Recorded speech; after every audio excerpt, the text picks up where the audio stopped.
What is going on, everybody? Welcome back to the CornerCade Tuesday night chill and chat. It's your boy Danny, joined once again by OTG. OTG, Special how are you, man? guest. Let's go, man. Yeah, we're just episode number 27, man. We haven't been canceled yet, so we're going strong and we're feeling great on this. Well, at least for me, on this negative 30-degree day. What's the weather like by you, OTG? For Texas, it's kind of cold. It's not even cold compared to you, but I think today we got like 19 or something like that. I don't know what it is now. I know it's probably in the 20s. I'm not too sure. That's It's nothing crazy, but for us, it is. It's still yeah, I was gonna say, I mean, if you guys get even like an inch of snow on the ground, you guys are canceling schools. You guys are just not Oh prepared for yeah, that. man. So I went to go take we took the kids and the wife there. We took everybody, the whole family. We went to go get the mail, right? Yeah. And we were my kids were dressed with like two hoodies on, three pairs of pants, two socks, boots. They had the jacket, hats, gloves, hoodie on. And they had snow pants and everything. And literally, like, we lasted about 2 minutes kind of thing before you like couldn't even breathe. It was that cold. It's insane. The Arctic air is a flowing. But we can maybe heat some things up tonight while we got you guys in the building. And speaking of you guys, let's bring you guys in the building. Let's say hello, everybody. So let me scroll all the way up here. Well, this is a big long list. Let's go, guys. From what I got right now, we got C North in the house. Let's go, man. Calvin Wong is here. Damian Williams in the house. Paul Mindeman is here saying, okay, everybody, let's take it at a moderate pace. Wait, wrong show. Yeah, this is the wrong show. This is the CornerCade. This is Danny OTG live in the building. So let's go, guys. Let's go. We got Biggie D's Arcade is in the house. Let's go. Biggie D might actually be joining us tonight a little bit later in the show, so that'll be kind of a treat. Mrs. CornerCade is here. Have no fear. She's holding it down with the kids in the living room, guys, so we can bring you this show live. You can hear them having a ball in the background if you can hear them. We got Jason Little Alien, my moderator, is in the house. Video Game Vegas is here. Let's go, CornerCade. I like the nightlife, baby. She said, let's go. That's right, man. Let's go. Crazy old Marquise is in the building. What's going on, man? T Prez is here. We got Stupid Fat Hobbits. As I heard a rumor, RTG 85 was inspired by CornerCade and was going to trademark the term "Let's go." Oh, let's get low. Get low. You mean let's what? Get low? Get slow? Is that like the opposite of let's go? What do you think? Just rock with it, man. I was like, okay. Let's see who we got here. We got Council Fanboy in the house. He's calling for a mic check. We're all here. Pagsham is in the building. Let's go. We got Leo is in the house. What's up, everybody? How you doing, man? Julio Hernandez, another moderator of mine, is in the house. And I think, oh, there's Damian Williams poking through. What's going on, man? How are you doing? We got Dr. Z in the building.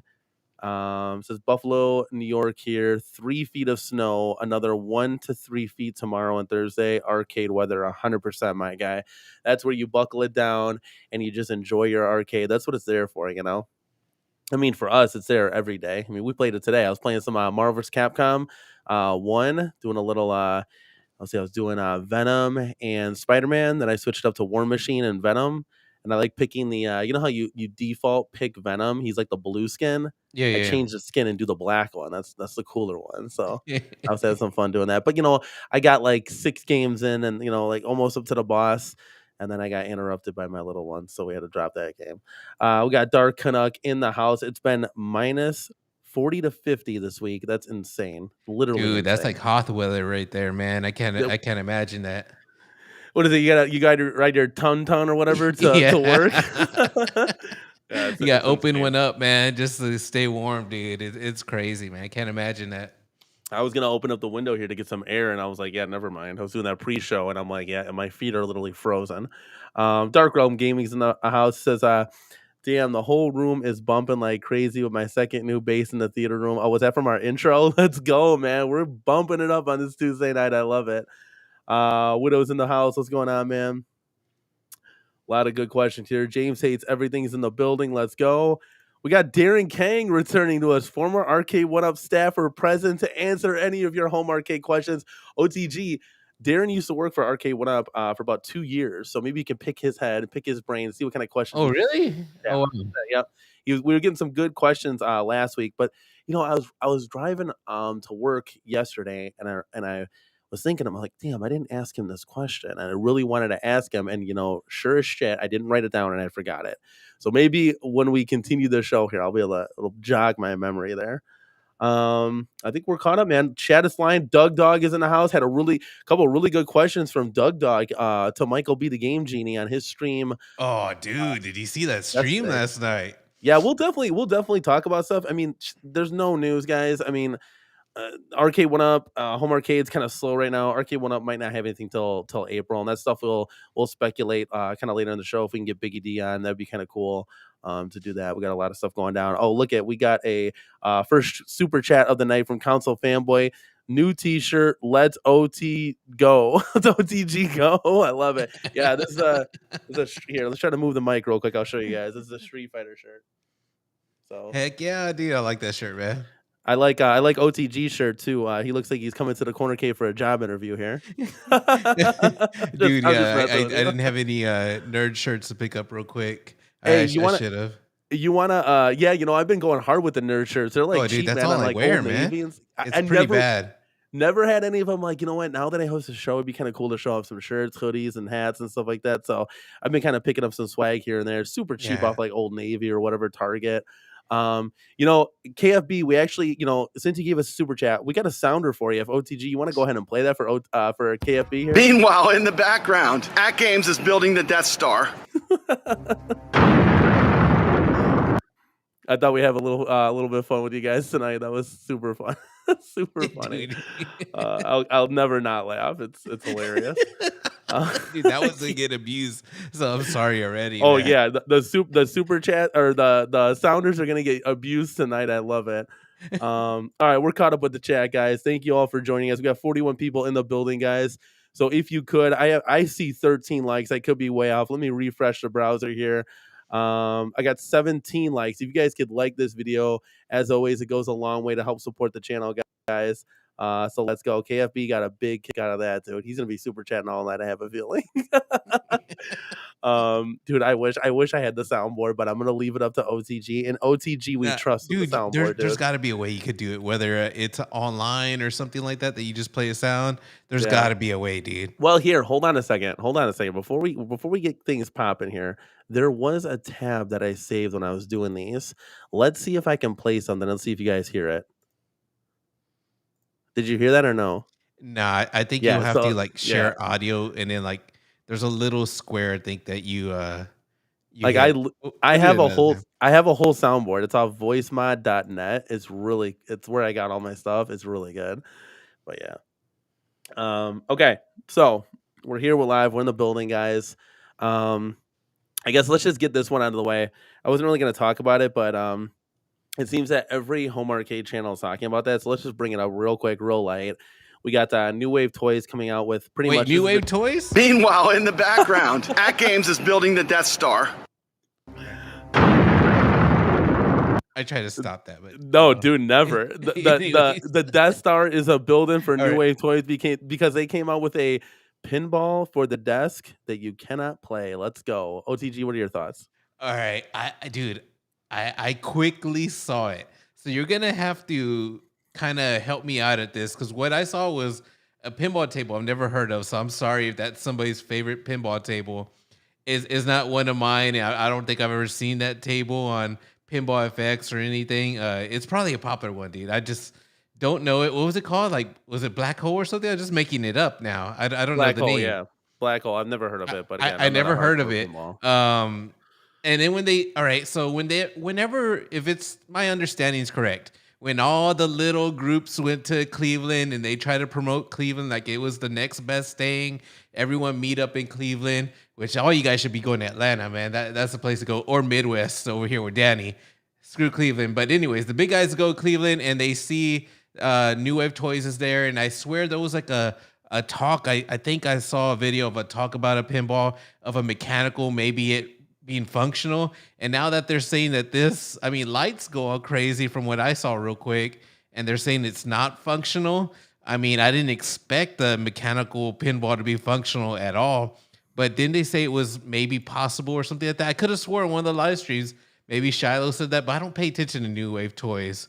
But I think I don't know, man. It's not for me. I'm not the type of person to buy like statues and stuff like that, even though I think they're cool. Console Fanboy is a statue collector. That's basically a statue at that point with lights.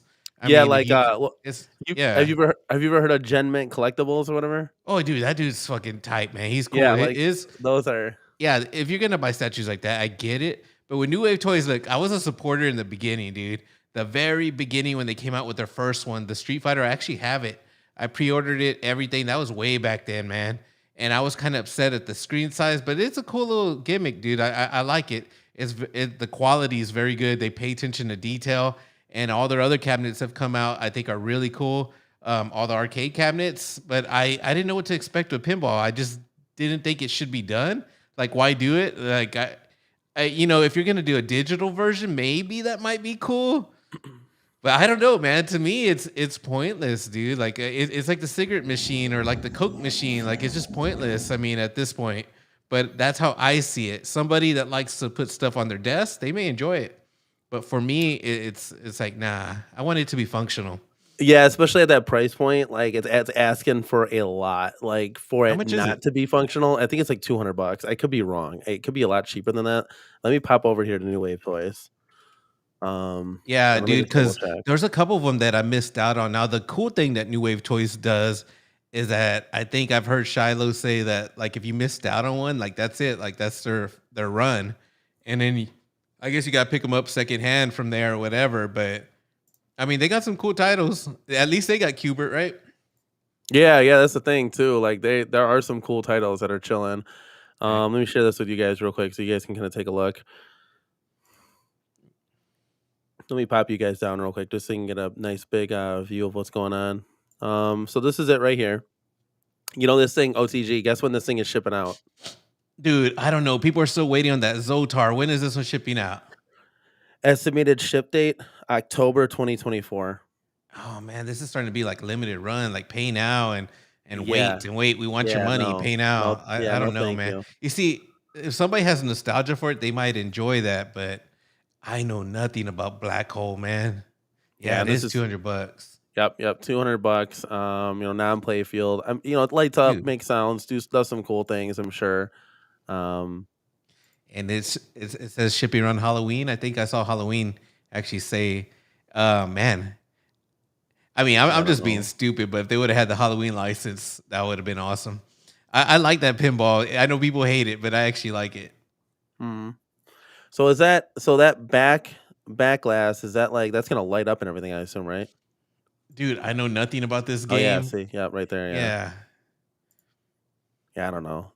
I thought I'd touch on it, guys. See what you guys have to say in the chat. We'll kind of bring you guys in here a little bit. Um, At this yeah, point, you should get the little at games one. Uh yeah, the mini or whatever. Yeah, yeah, at that point. Wait, yeah. did Pay I now. say no, I'm not gonna play it, but yeah, dude. Dude, Oh I my need to get god. more, man. I just downloaded that real quick, man. Yeah, no, you're good. Yeah, we'll definitely get more sounders, guys. Stupid Habit says, but like 60 YouTubers are covering it. And it's the greatest thing ever. Come on, people, buy it for your daughter's Barbie house and move along. Yeah, right. Maybe for like But they 40 were hyping bucks. it up, weren't they? Weren't they hyping it up that some pinball was gonna come? I swear, I don't pay attention to the community as much as I probably should. A lot of stuff I just see real quick and I just kind of like it doesn't interest me. But I swear they were saying it was gonna be. There's no way something mechanical like that would cost a lot. Think about a real pinball, man. How much like the mechanics in there are hardcore. Like I don't know how you can make that a mechanical thing and actually make it function decent. It wouldn't work. It would have to be like some little screen or some little digital. But that would be expensive too. Yeah, what they should have done too here is like maybe added, I don't know if there's on here, but added like some USB ports on the back, maybe like 2 or 3, so it can act as like a charging dock. If it's just Dude, gonna that be would have like been better, right? A charging yeah, dock or something if you're gonna make it because just a toy. Like because then that sits you there. know if you like are into this stuff, you would line up like 3, 4, 5 of these things to like simulate a real arcade kind of thing, and then you could be charging your other arcades, Yeah. and then you don't have to get like the cigarette machine if you didn't want to get it. That's just a thought, though. Yeah, I mean, every channel is turning into a pinball channel, so they're probably gonna like that, and they probably know about that game. I don't know shit about it, dude. Yeah, and I think like it's hard. We have a general home arcade discussion here all the time. Mainly arcade one up because that's what brings like the nostalgia. They got all the titles. They're coming out with stuff. iArcade is dead. At games, I guess they're building the Death Star in the background. Yeah, But we'll see, man. They really showed us with that Killer Instinct, huh? They've been yeah, building the Death Star in the yeah. background, man. So like that stuff doesn't for me personally. Being this is my channel, it just doesn't for me do much. Now, if you're gonna say like, "Hey, New Wave Toys is coming out with like a 3/4 scale, like, pole position or something," okay, now you got my attention. What's up? Let's check it out and let's talk about it. You know what? But Speaking of that, Atari had that. It was it pole position, the little wheel and stuff like that. Dude, weren't all the YouTube channels actually hyping up that My Arcade, my little stuff, and then at CES, what we saw was just more junk. yeah, that's just desk junk with that little steering wheel. What are you gonna play it like this? Yeah, it's a cool little novelty, and I kind of wish a game like that would come because I do have nostalgia for that game, dude. It was fun. It's silly. It's simple. Yeah, 100%. I would love Yeah, to see like arcade one up come with that, where it's like a stand up, a full 3/4 scale. That would instead be of dope. playing I'd it buy it in like a this with the heartbeat. steering wheel. Yeah, instead of going like this, like what is that? Video Game Vegas. Look at he said I did reach out to New Wave Toys to consider adding a USB port hub to charge stuff. See, it's a good idea. Dude, that would make it somewhat worth it, especially if you have a collection of them. I get it. Like I like the change machine that they had. Didn't have USB ports. It was an actual battery bank or some shit. I thought Yeah, that yeah, was yeah, cool. yep, yeah, 100%. The chat's flying, so I'm not. I gotta really catch up here. Let's see what everybody's saying about this $200 machine here. Um, Dude, I don't think it. I think everyone in your chat is pretty much like it is what it is, whatever. Everyone's gonna hype it up, and it's weird, dude. That you can see the shift in the community, the forced pinball shift. Like, dude, y'all want to talk about pinball? Go y'all's own if y'all want to promote it that hard, man. Like, dude, I'm a hater, dude. No, yeah, I mean, what is? Yeah, I mean, the pinball's not for me. I mean, I think Fox has stated it too. It's weird because Fox kind of likes that like that stuff. He, I guess I've subscribed to him, so Dude, said he pre-ordered his pinball, but he doesn't talk about a lot of pinball. Doesn't own like a yeah, real pinball. He likes to just stay with the arcades, and that's kind of like dude. that's If you're where honest I with am yourself too. about the Yeah, pinball, I get it. But when you act like you got to buy every single thing, including something like this, it's fake. Danny, we're gonna get you at Midwest Gaming Classic if they have good pinballs, which I hope they do. They should. Dude, you're gonna because you said you really never really played pinball, so I think if you play it with a group of friends, you'll see how much fun it can be. It's definitely fun. Like I love playing pinball with friends. I'll play Pinball FX, but I'm not hardcore where it's not my thing. I yeah, kind of yeah, suck at yeah. it, Yeah. but it's fun. Yeah, like I'm not gonna like what you talked about previous shows. Like no one walks into an arcade and says, "Hey, where's the Alien versus Predator?" Like I don't walk into an arcade and be like, "Hey, let me go check out your pinballs and let's see that double 007 James Bond Premium Edition." Like I didn't even know what Premium Pro or anything was before I started watching the other YouTubers. I was like, "Oh, they made 3 skins of them." I didn't even know that. I thought there was just one. I mean, like the Jaws pinball that looked cool and stuff, but like this is all pie in the sky stuff. I guess you would talk about it, and then like if you go to your local arcade for $1, you could go like play the pinball. But guys in the chat, let me know the 59 people that are watching here. Is anybody buying a $7,000 to $13,000 machine? I mean, Uh, probably not. Like, Yeah, it's rare, but I get it why people buy that though is because they love it. They got the income to do it. But the thing about pinball that I do like is there's value there. You buy something, you can probably sell it for more. It just I think that's what's cool about it. Damien's over here saying I want the KI pinball. That's gonna be a digital game. No. There's nothing like real pinball, even though, like I said, I will play it because my pockets don't go deep to buy a real pinball like Evil Genius over here, even though he sold his recently. I saw in the video, but I just want to throw his name out there. He had an interesting video on the crash. Maybe a pinball use games are crashing. Very yeah, interesting yeah, video. yeah, But yeah. That's why we want to get him on, guys. He's gonna check his internet and stuff. He's gonna work yeah, out some kinks, but we love to get his thoughts live on air. But yeah, totally agree with you, man. It's just I don't know. For me, it's just not for me. And like the home arcades, like, I don't have to do anything with them. Like I just buy them, build them, and I'm ready to go for $2, $3.99, $4.99. And you get the outlier and a time crisis, which is $7.50. Yeah. But yeah, like I'm not buying like because you can go on Marketplace and find any real arcade and fix it up. I mean, shit, there's an HS5 Dynamo Street Fighter that's completely gutted. Like it doesn't even have like the CRT or anything for free. But I'd have to Oh put like wow. a shit ton of work in it. And it's like, what am I going to keep it in the garage and then maybe play it like 4 months out of the year? I don't even know if that thing would be able to handle right now minus 30-degree weather. Oh, Like dude, those things are built like tanks. People keep them really? outside and shit. Dude, it's crazy. Yeah. I'm not saying that's the thing to do. It is wood, and wood does destroy, especially with anything, that gets wet or whatever. But Yeah. Split or nah, something. dude, the real thing is awesome, dude. Like I will always have a love for the real stuff, and I love it more now that I actually own one. But I find myself at the same time like, I don't know. Maybe it's the older I'm getting. Like with the pinballs, it's fun to go to conventions and actually play a bunch of them. But for me, it's like, dude, it's a lot of money. So I feel the same thing with like real arcades, man.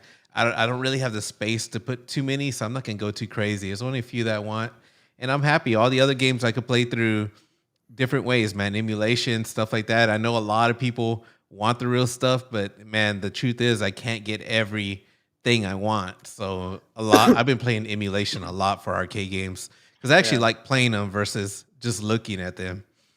And I hate when I buy something. I've done that a lot with my one-up machines too. Like I'll play it for a little bit and that's it. And I'll play it like arcade games another way. It sucks, but that's the truth. Yeah, 100%, man. There's a new name in the chat, Jim the Pacers fan. I'll be lucky to buy the 4K V pen. Yeah, I mean that's pricey. Even something like that is very, very pricey. Um, you're talking 13, 11, $1,300 kind of thing. Dark Realm Gaming says CornerCade, if you were to purchase the At Games Legends pinball, that's all you would need when it comes to pinball.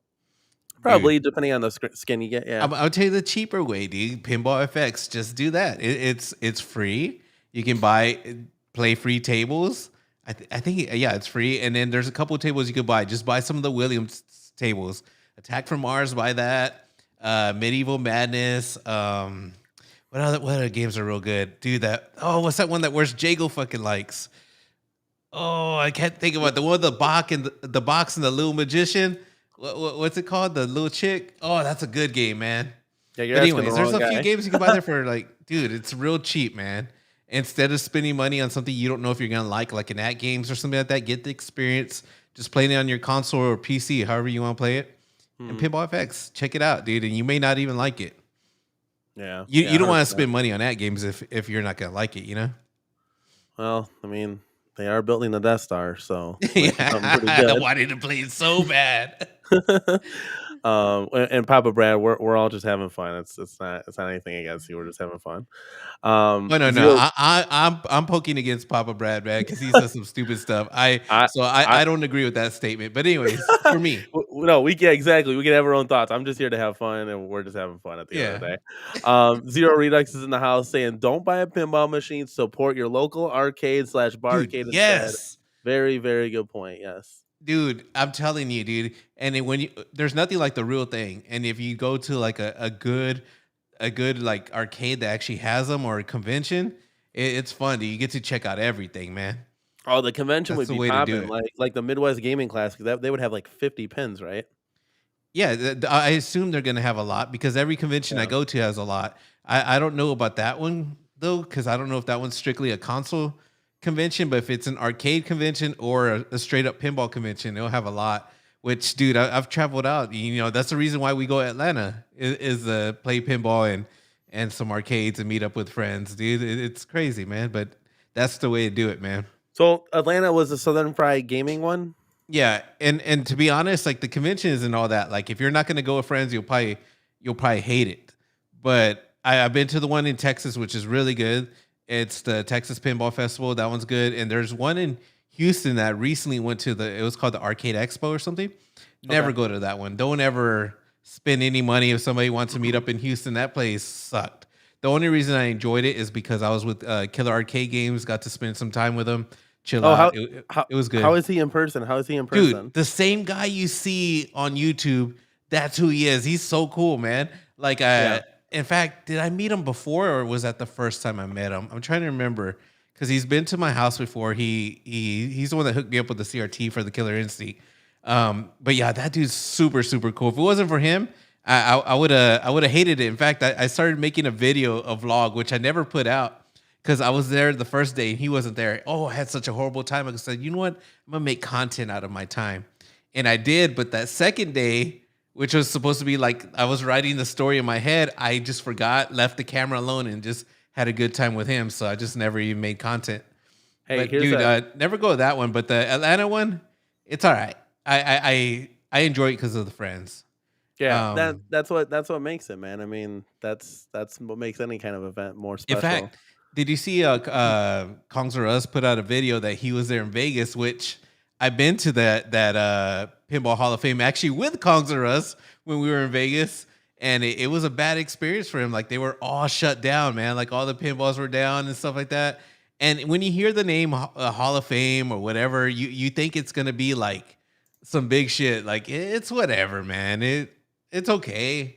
It's nothing special. But in his video, whoa, man, he was upset, dude. Everything Yeah, was down, dude. It was yeah, bad. You got yeah. a You gotta be. 4.99 super chat from the one and only console fanboy, and he has to talk about pinball. He says pinball is not meant for home use. They say it's a good investment. That's an excuse. Just invest in stocks or shares if that's what you're about. Dude, yeah, don't tell anybody how to spend their money, man. It might be nostalgia. They may enjoy it. They may actually play it. I disagree when you say it's not for the home use because how like it looks big, it actually doesn't take up that much space, especially with the newer ones. It just I don't know, man. I think they're cool, dude. I would never get one. I don't got the pockets for one, but yeah, console family, quit hating, man.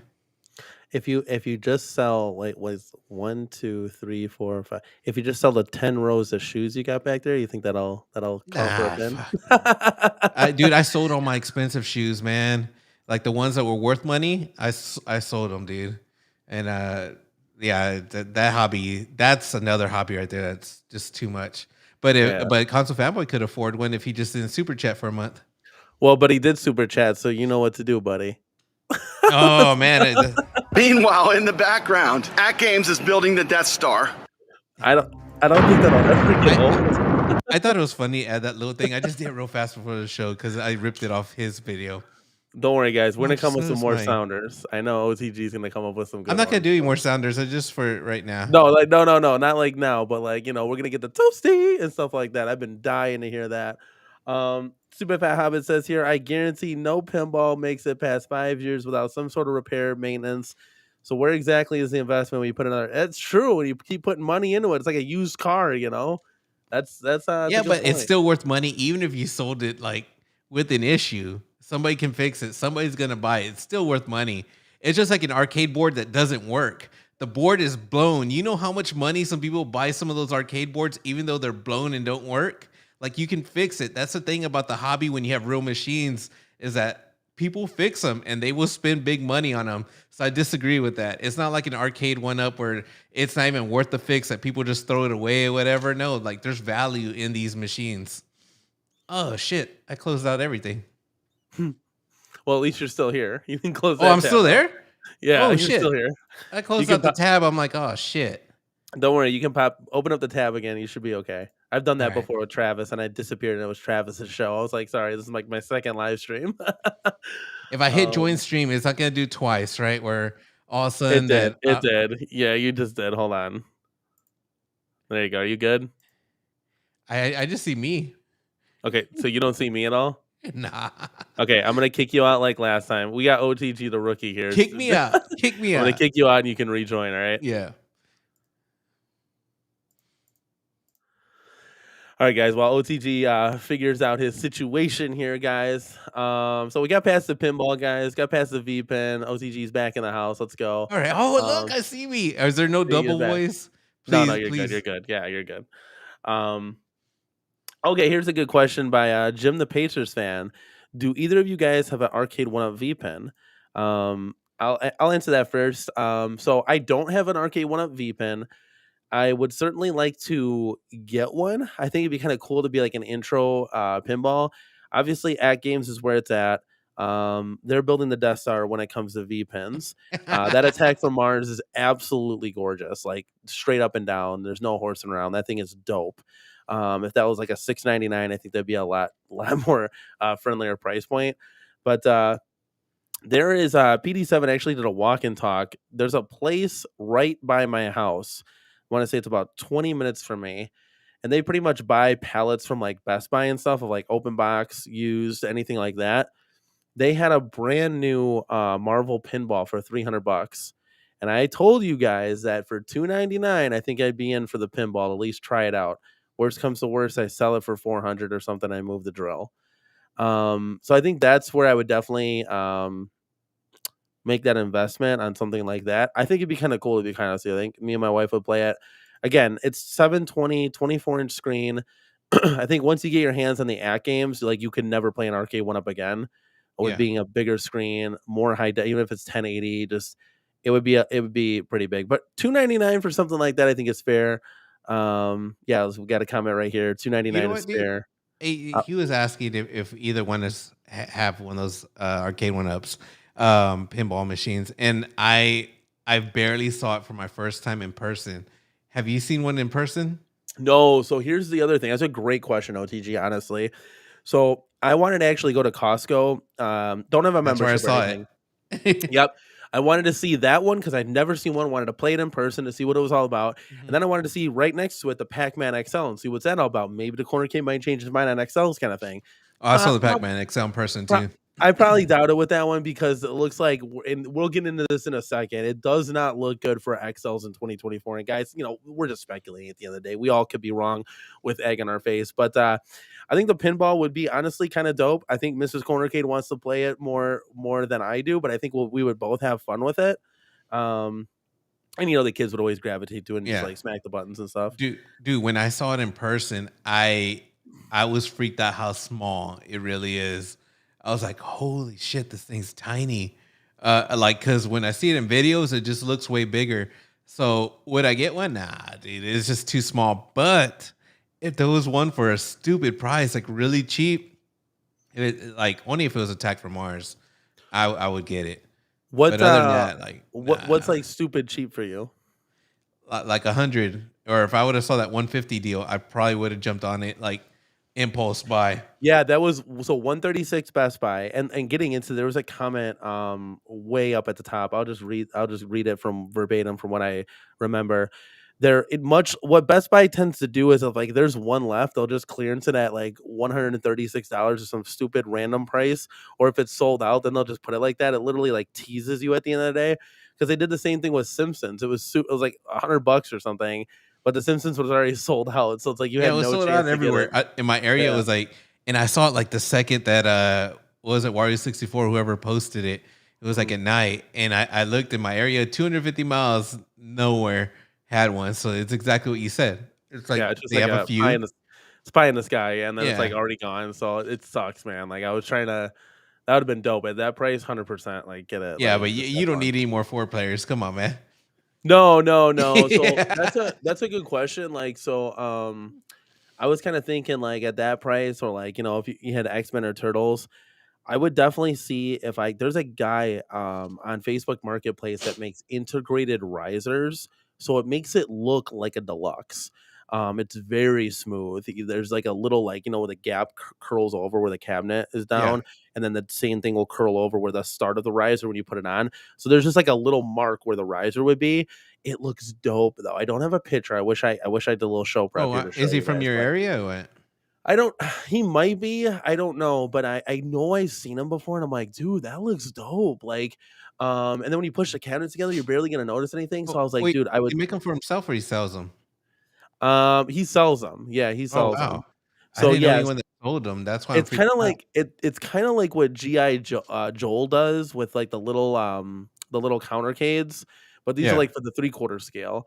So that would look dope. And GI Joel actually has one for his Battletoads. I've seen it before. If anybody has, because he's actually selling his Battletoads. It was on Marketplace. I don't know if it was bought already, but yeah, I would totally do that. Replace the marquee, get a Joe Sabos on there.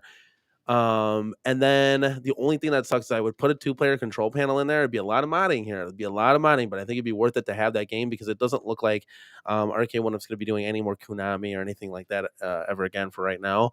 So at least I can get that game back into the arcade. But yeah, the only thing that sucks is it wouldn't have a slanted control deck. So KFB says, Danny, if they come out with a Star Wars XL, will you get it? Oh, never mind. I told him right now. We'll bring that up during the XL talk. But since you're bringing it up, are you gonna get, dude, Danny? It's confirmed, 100% confirmed. We are getting a Star Wars XL.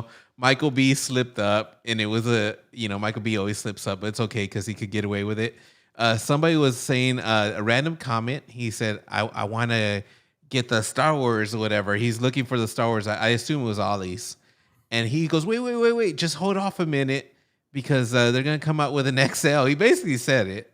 Wait, he said that? Or there may be an XL, I think. He didn't necessarily say for sure. But there might be an XL coming very soon or something. So that was confirmation Michael B style.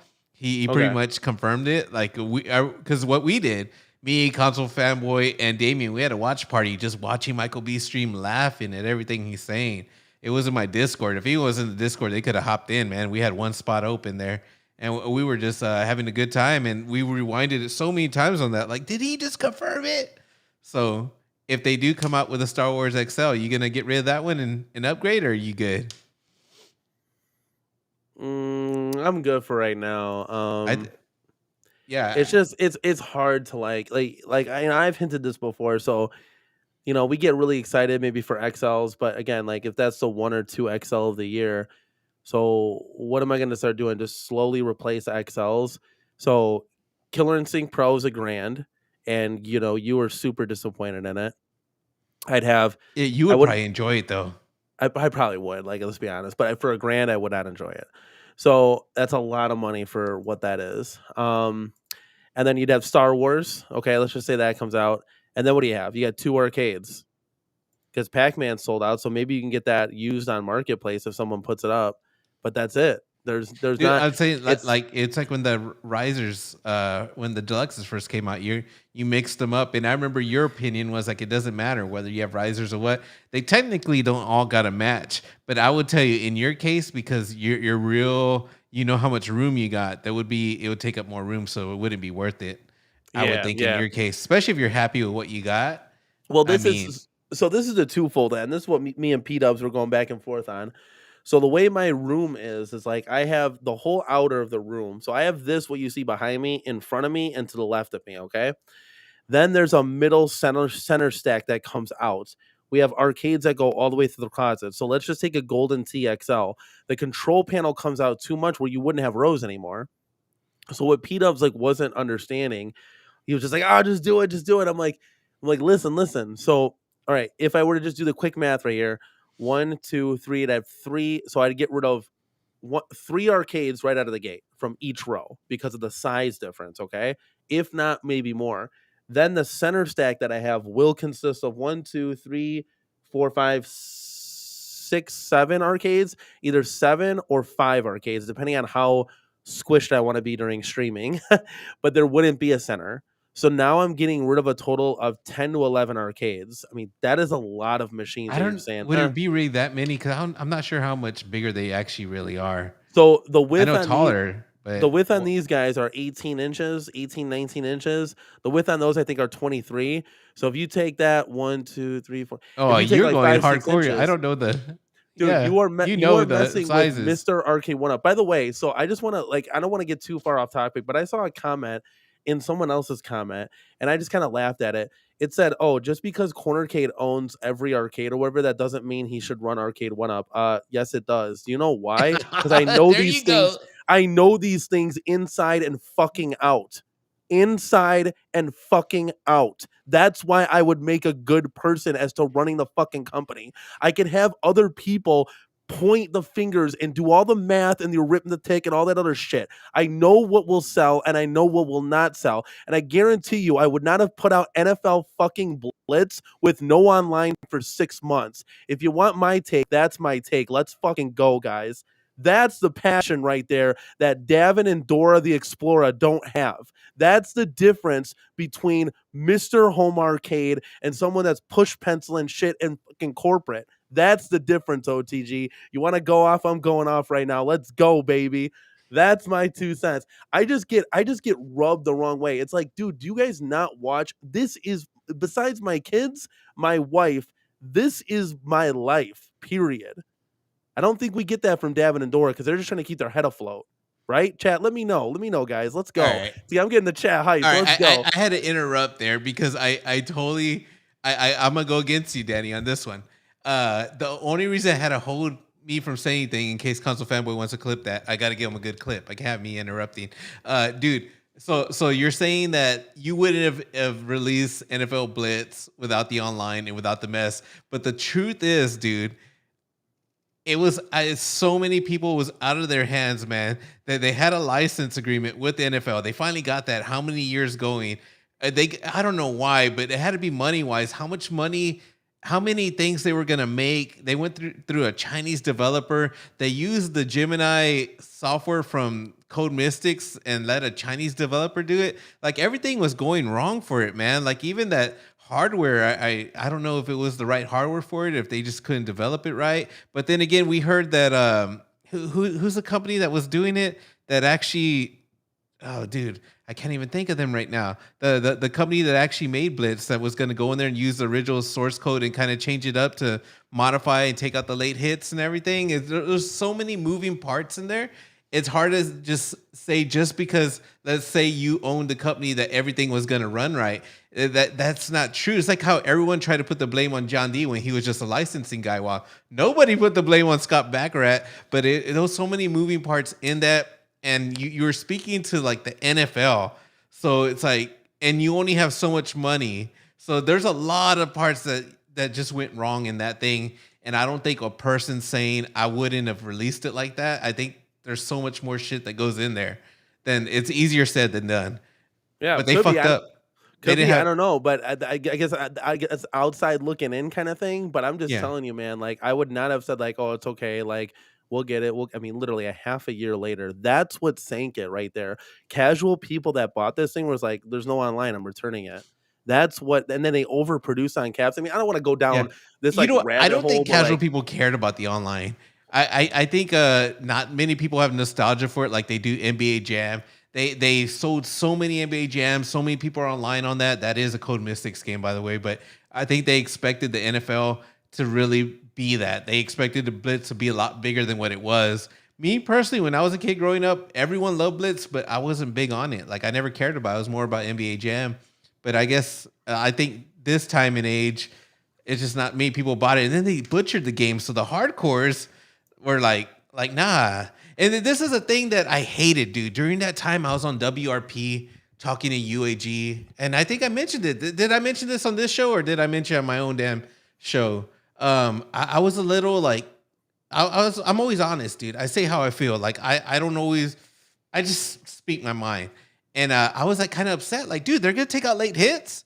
And UAG's like, I'm all of a sudden looking at me like if I'm the bad guy for thinking that. Like, dude, like with the way the NFL is, it doesn't matter. It matters with the gameplay. No one even cares about the late hits and all that. Like, I'm paraphrasing, but there was all these arguments being thrown back at me. I'm like, dude, nah, don't butcher the game. Like, I was big on it. And then I felt like I was the only one because I started looking at the chat and it seemed like nobody cared. But the truth is, I think the hardcore people did care. That's why no one bought it. That's why I didn't buy it.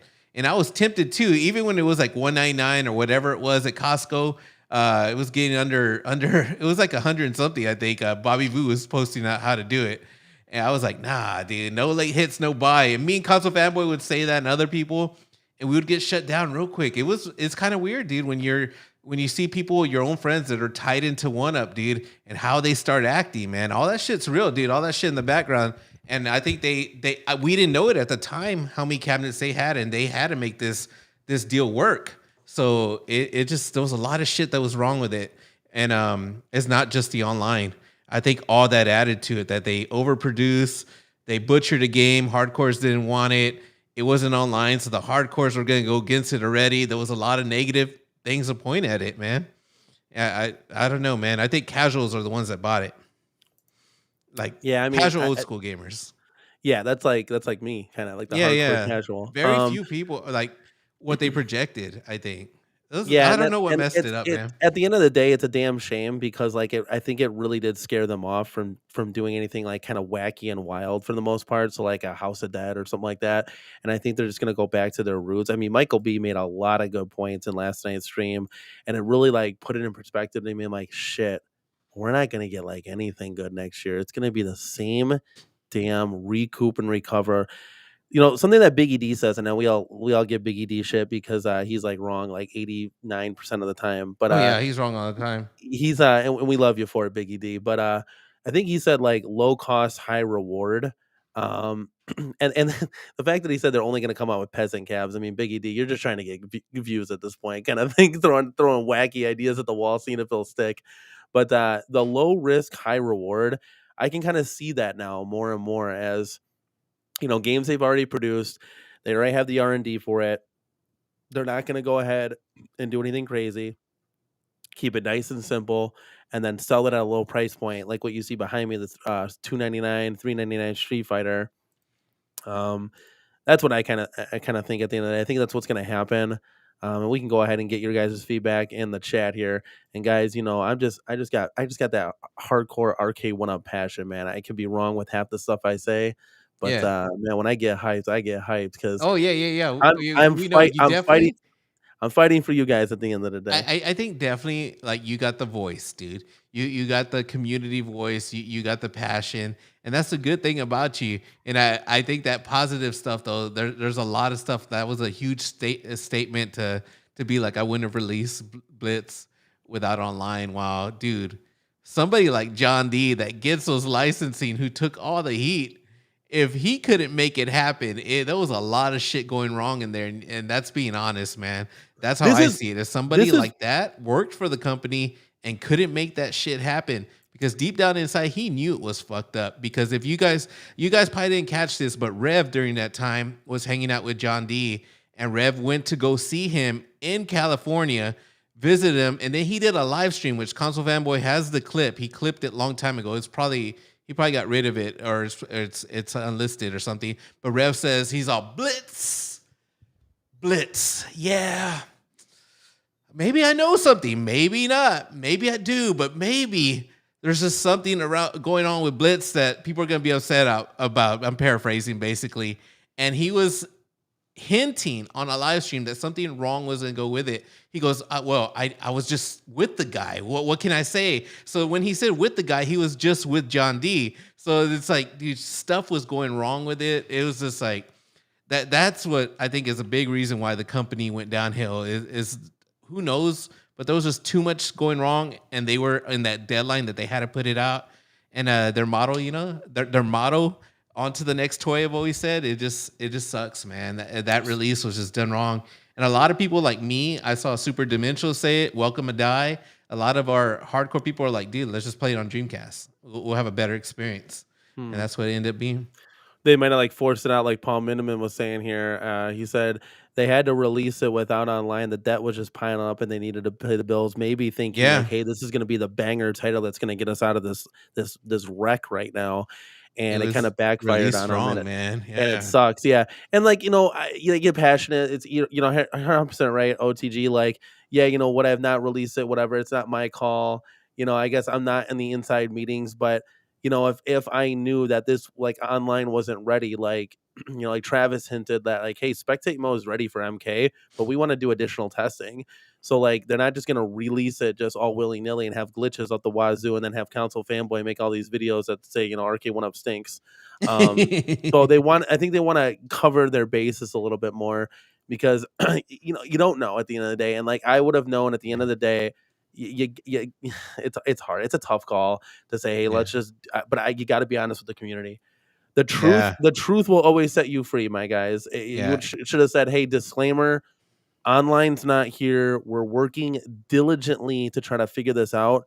But what we're gonna do for the community is we're gonna knock $100 right off the top when you go to pre-order this with your little cool little hat that you're gonna get, you're gonna get They were $100 gonna off. knock off no money, dude. No, you got to see. This is where, and you're not wrong. OTG. Yeah. We're just having good banter. But you got to at the end of the day, because you gotta give without the community, guys, without the 75 people here in the chat. We've seen it spike to 80, guys. Please give this video a like if you haven't. Without these guys, the show doesn't happen. So without the community buying these cabinets, Arcade 1UP does not exist. Period. Yeah. So I agree they should have done something like that, but they weren't gonna say, hey, things aren't ready or whatever, we're gonna give it to you guys cheaper. They weren't gonna make their product look bad. They had too much on the line.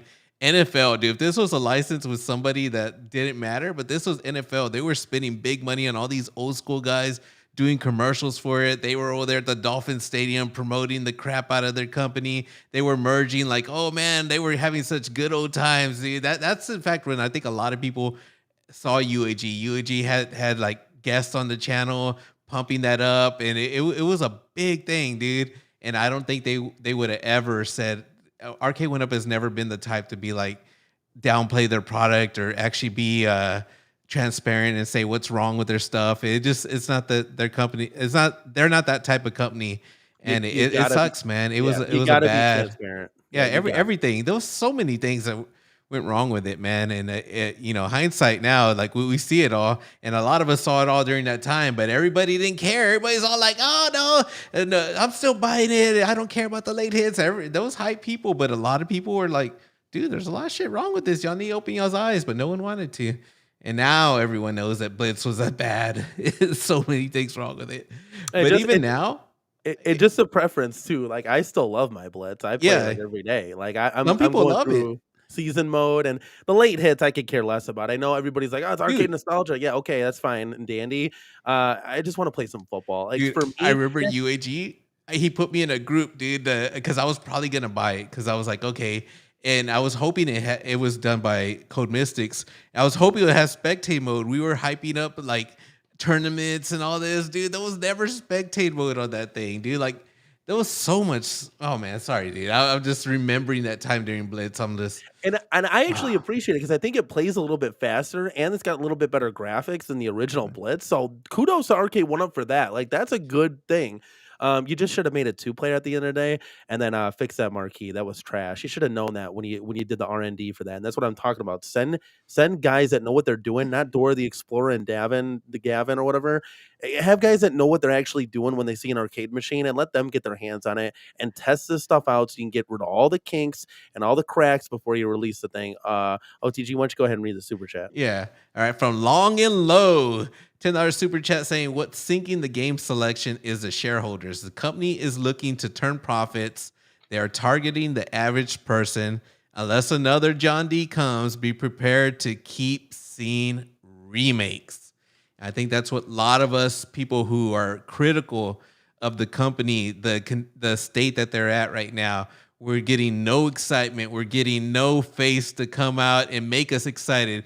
We're getting, even though Travis, he's our boy, but he's been kind of like, no, there's no news, so there's no reason for him to come out. And then we got people like Michael B over here. He said on his stream, he goes, I took out that I'm not part of the 1UP update show or all this because they're not doing anything. He said that yesterday, something similar to that. So it really makes us think that that's the truth. It's going to be a lot of rehashes and all the talks, man. He did a whole show on rumors and addressing it like he was the messiah, the one to say what's right and what's wrong, dude. Like, you can just see it and just come up with the conclusion yourself. You don't need somebody to tell you. It's right now, unless they start talking, man, it's looking bad, and we could talk all we want, man, until we see something. But hey, maybe things might come up. Maybe there might be a Mortal Kombat XL, which is another rehash. Maybe there might be a Star Wars XL, which is another rehash, which will be good for the community that's hardcore. The new people probably won't care. They'll look at the price and be like, damn, these things are expensive. But I don't know, man. It rehashes. I believe it. Yeah, that's the thing that's scary, and we're gonna lead into our next super chat. But I wanted to comment first on Long and Lows real quick. That's what I kind of feel right now is like they're just playing it safe, looking for someone to buy them up, kind of thing. And maybe they don't like OTG. Maybe they don't want like a hype man, because at the end of the day, I mean, there are people with my energy, of course, but publicly speaking, who is on a weekly podcast show talking about Arcade One Up and Home Arcade, I am literally the hype man. Like Travis gets excited, and Michael B has his own enthusiasm. But I outdo both of them when it comes to let's fucking go, guys. Let Oh me show yeah, you you what we do. fucking got. There ain't nobody in this goddamn planet that's got more energy than your boy here. You know, I I got so agree to that. it, I it's agree. and I'm literally a walking billboard to say, hey, look, this is dope, and let me show you why. Now, the only cabinet I've been truly disappointed in is the one right behind me, the Atari 50th. The cabinet looks great, screen's gorgeous. I'm not going to get into it, but I was kind of disappointed in that one. But I can talk. I can sell. I can sell an arcade one up, and I'm not doing it out of fake FOMO. I'm doing it because it's my passion. I'm like, dude, guys, look at this one that came out, Smash TV. Oh my god, let me show you all of these cool features, starting right from the top and going straight to the bottom. You know what? I While have we're that we're talking enthusiasm. about all this, you said earlier in the show that you wanted to talk about that we may not get XLs. You know, we have Michael B pretty much confirming. People have said stuff about a Mortal Kombat. We're assuming we don't know. We don't know anything. But do you know, or what's your thing? Because you said earlier in the show we may not be getting XLs or something like that. I just don't. It sounds like it sounds You're like on that train now. I want to hear this because Well, yeah, because it sounds like Arcane One Up, from Michael B's stream last night, which I really do appreciate him just getting on, answering these tough questions and stuff, because, we need more of that. You guys can tune into me all you want, but most of it's just going to be speculation from what everybody is hearing and talking about. But Michael B is going to have more insight than me. Michael B has Travis's phone number on lock. I just got yeah, but Travis's Michael B will email. also So do some damage control. You can't really do you believe everything that he was saying, or do you think he was saying it because he was trying to chill the community down? Because remember, he is the person that did say we're not getting cabinets the rest of the year. He is the person that said, hey, don't expect anything at CES. He has been the person. And now he's the person to say, hey, I'm not going to be part of any of these shows. It's just like, I still feel like he's a company man, so I don't trust everything he says. I felt like a lot of his stuff on that show, when he put down John D a lot, when John D was giving him information, oh my God, he would never say anything bad about John D. He was all like, John D, he was good at the licensing, but he was a weird dude. That dude was actually saying people who are being critical of the company, it's because of John D in the background. He's saying the stuff we did with iArcade, and I say we, like people like me, UAG, the WRP, console fanboy, it couldn't have been Messiah because he was doing his own thing. He goes, when there was bad stuff with iArcade, John D was behind it. It seemed like he was basically saying that, and that is not true. So Michael B to straight up lie or assume that John D was behind stuff while he was your friend and you were friends with him back then. To have a stream like that, dude, there's something going on that he was just saying bullshit. I hated that stream, dude. I was like, dude, Michael B isn't the same person that he was, man. Like ever since he got too close to that company, I don't believe shit, dude. And I think I'm not the only one, man. so what? Like I don't know. That's me personally. What I think. I know your views are different, but I didn't believe shit on that stream, man. So are you saying like Arcade One Up and John D had a bad split, and he's trying to like kind of save face for Arcade One Up, kind of burying John D a little bit, saying like, I felt hey, like it he was wasn't. burying him a lot, dude. Like I was like, what was the reason? There was no reason to the bury John D. Like John D had nothing to do with that stuff. He had nothing to do with anything that we say. Like right now, the fact that we're criticizing Arcade One Up is not John D in our ear. We're seeing what the company's been through. We're opening our eyes. Hey, he's gone. The main guy's gone. No news. No nothing. Like it's just people speculating, and he acts like people can't speculate. Like we have nothing better to do. Like drama, we're doing it for views or anything like that. He calls any kind of criticism drama in that stream, and I was like, dude, you're basically doing drama too, because then he starts talking about Rexer. We know it's Rexer. Say the name. Say my name. Say my name. Like talk. Like When no talk one about. is around me. He may have mentioned Rexer's name. I don't remember, but it was like, dude, Michael B is going like drama. It was kind of funny, but a lot of stuff he was saying just I didn't. I still feel his tie with the company and his honesty isn't 100% there. Like I used to believe in that dude, and it's funny, dude, because like a lot of times when a new cabinet would come out, he would like to flex. He'd be like, "Oh, I've known about that for several months, just couldn't say anything." So he does know stuff, but this whole to me, he right threw John D out. I think he knows what the company state is. He's not going to be honest with his people, and that's it. I don't know what else is going on. But remember in this show, I was kidding. I ain't gonna say I was 100% kidding around, but I said it on this show. I said, John D ain't dumb. He's working on something. I said 100% he's working on something. He's not just sitting there. He's not just not doing anything. And then recently they showed the LinkedIn account that he has a company or he just put soon. And then he went on B stream that, oh yeah, they were asking him, hey, come on the stream. We won't talk about arcades. Just come on the stream. He's all like, you'll be seeing me in April. And on this show, I said, John D. Cade coming to modern consoles soon. And I was just BSing, dude. But at the same time, I'm basically saying there is a project coming. And I had a feeling, and we'll see something maybe. And I'm more excited about whatever he has in his sleeve because I ain't hearing no damn news about this cardboard arcade company. Until they start putting some stuff out instead of us assuming, I can't be excited, man. I want to see this Star Wars XL that Michael B hinted at. I want to see this Mortal Kombat XL that we just assume because we hear that they're doing spectate mode. I want to hear some fucking news, anything. Until then, we're going to criticize them all we want until they talk, until they say some shit. How long has it been? We haven't heard anything since, what was the last cabinet? Time Crisis? We haven't heard shit, but the spectate mode is coming up. No CES. It's going to be February. We haven't heard shit. Like, is that all we're supposed to go with? Like, dude, enough is enough, man. We can criticize them all we want. And we're not haters. We're just criticizing the company because they're too damn quiet. Anyways, that was me going off. No, you're good, dude. I think they are too quiet, and they have 2 to 3. You can throw B Kong in that mix of, what I like to call, what we like to say, community liaisons that could always be communicating on behalf of Arcade 1UP. Real quick, I know there is some Atari 2600 talk. The reason why I'm a little down on Atari 50th, I think it's because I love the arcade cabinets. Like not the arcade cabinets, the arcade games. So like if Atari, the Atari 50th had like, a couple more Atari classic, like, arcade banger titles in there. I love Crystal Castles. I love Centipede and Millipede. I think the 2600 games, I was looking for a lot more and I got a lot less than what I thought I was going to get. I think that was remember I was freaked out that you're getting the Atari. I think the problem is you didn't know what you were getting into.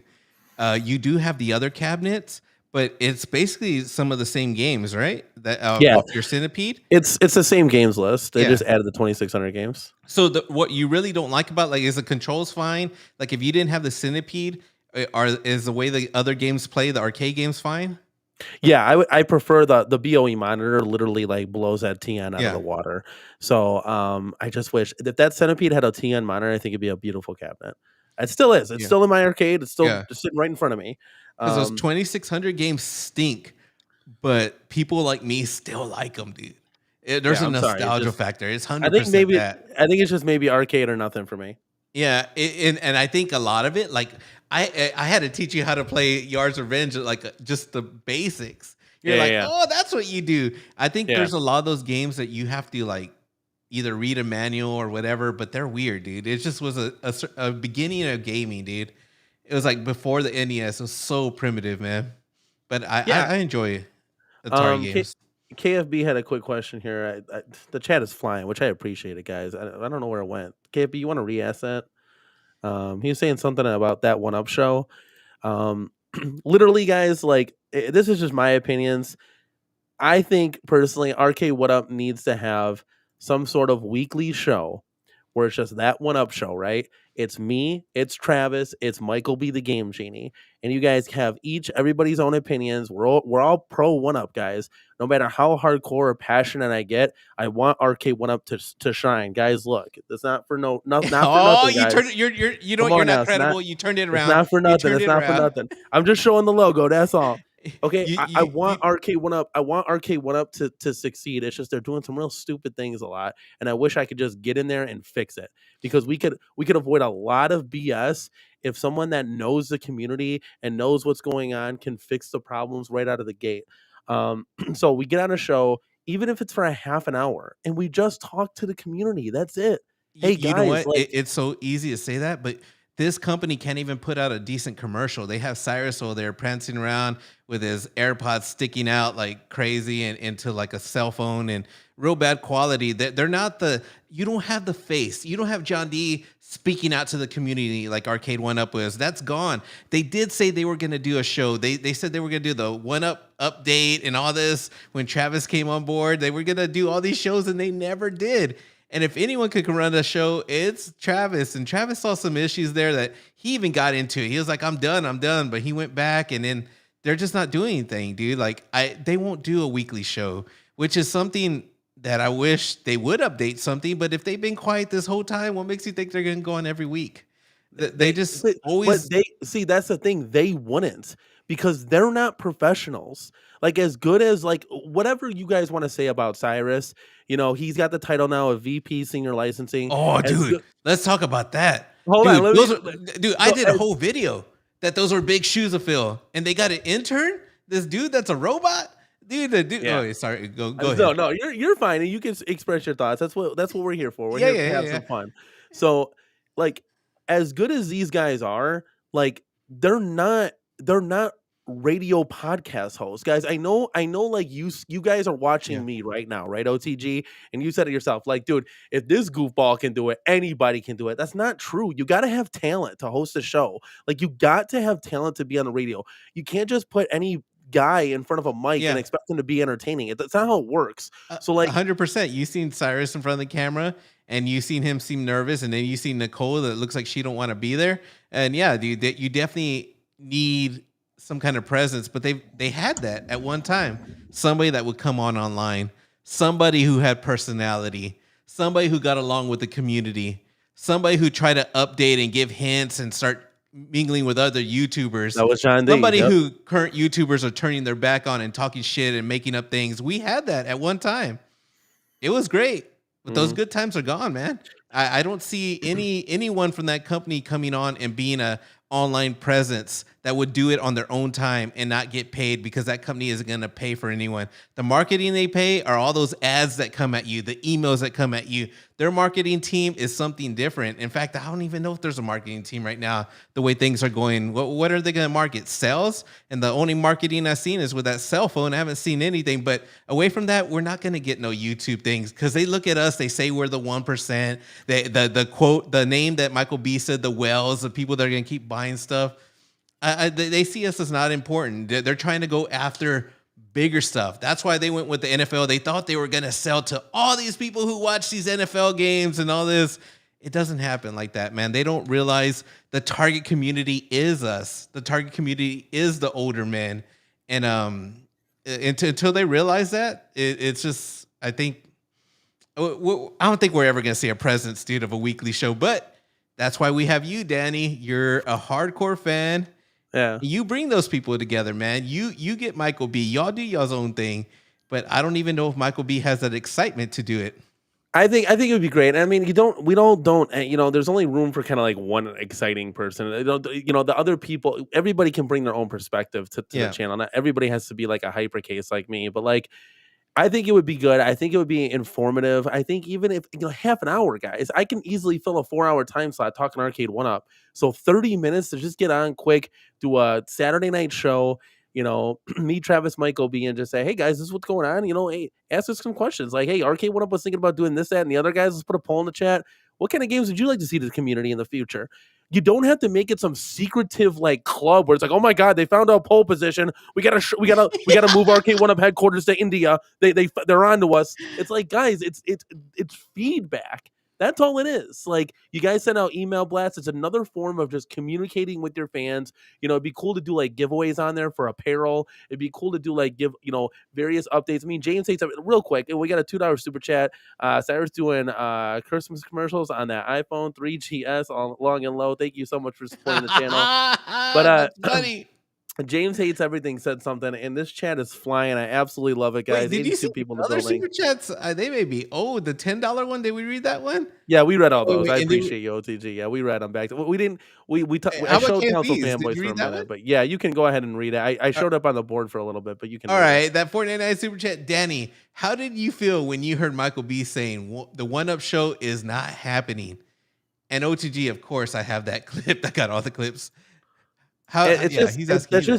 It's just the exact opposite of what we want to hear. It's disappointing at the end of the day. Like I said, you can do a 30-minute to an hour show, however you feel necessary. It doesn't have to be a time slot.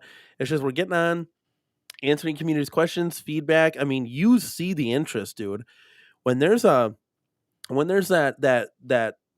video that plays like, how do you get, is that little countdown that they do for Arcade 1 Up? There's They like took that from 1,000 people in UAG. there. UAG had that shit. I'm just saying, there. they got 1,000 people watching us. The interest is there. Yeah. It's just not the wrong like guys that are on the show. It's like you need to have guys that can bring it for a radio talent perspective. I mean, they don't just put anybody. ESPN 1000 Chicago just doesn't put any Mo, Dick, and Harry on the radio. No, it's Carmen, it's Yurko. Dude, like, that's they're the show. a small company. They have Nicole doing videos. They're not going to hire any talent.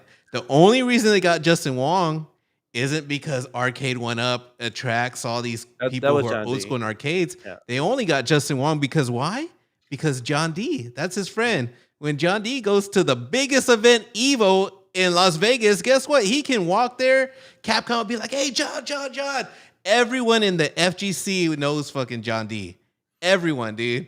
And that's why, dude, we have someone like Justin Wong. The cabinet behind you, the Street Fighter, that's an old school design. Everyone also now knows HS5 Dynamo.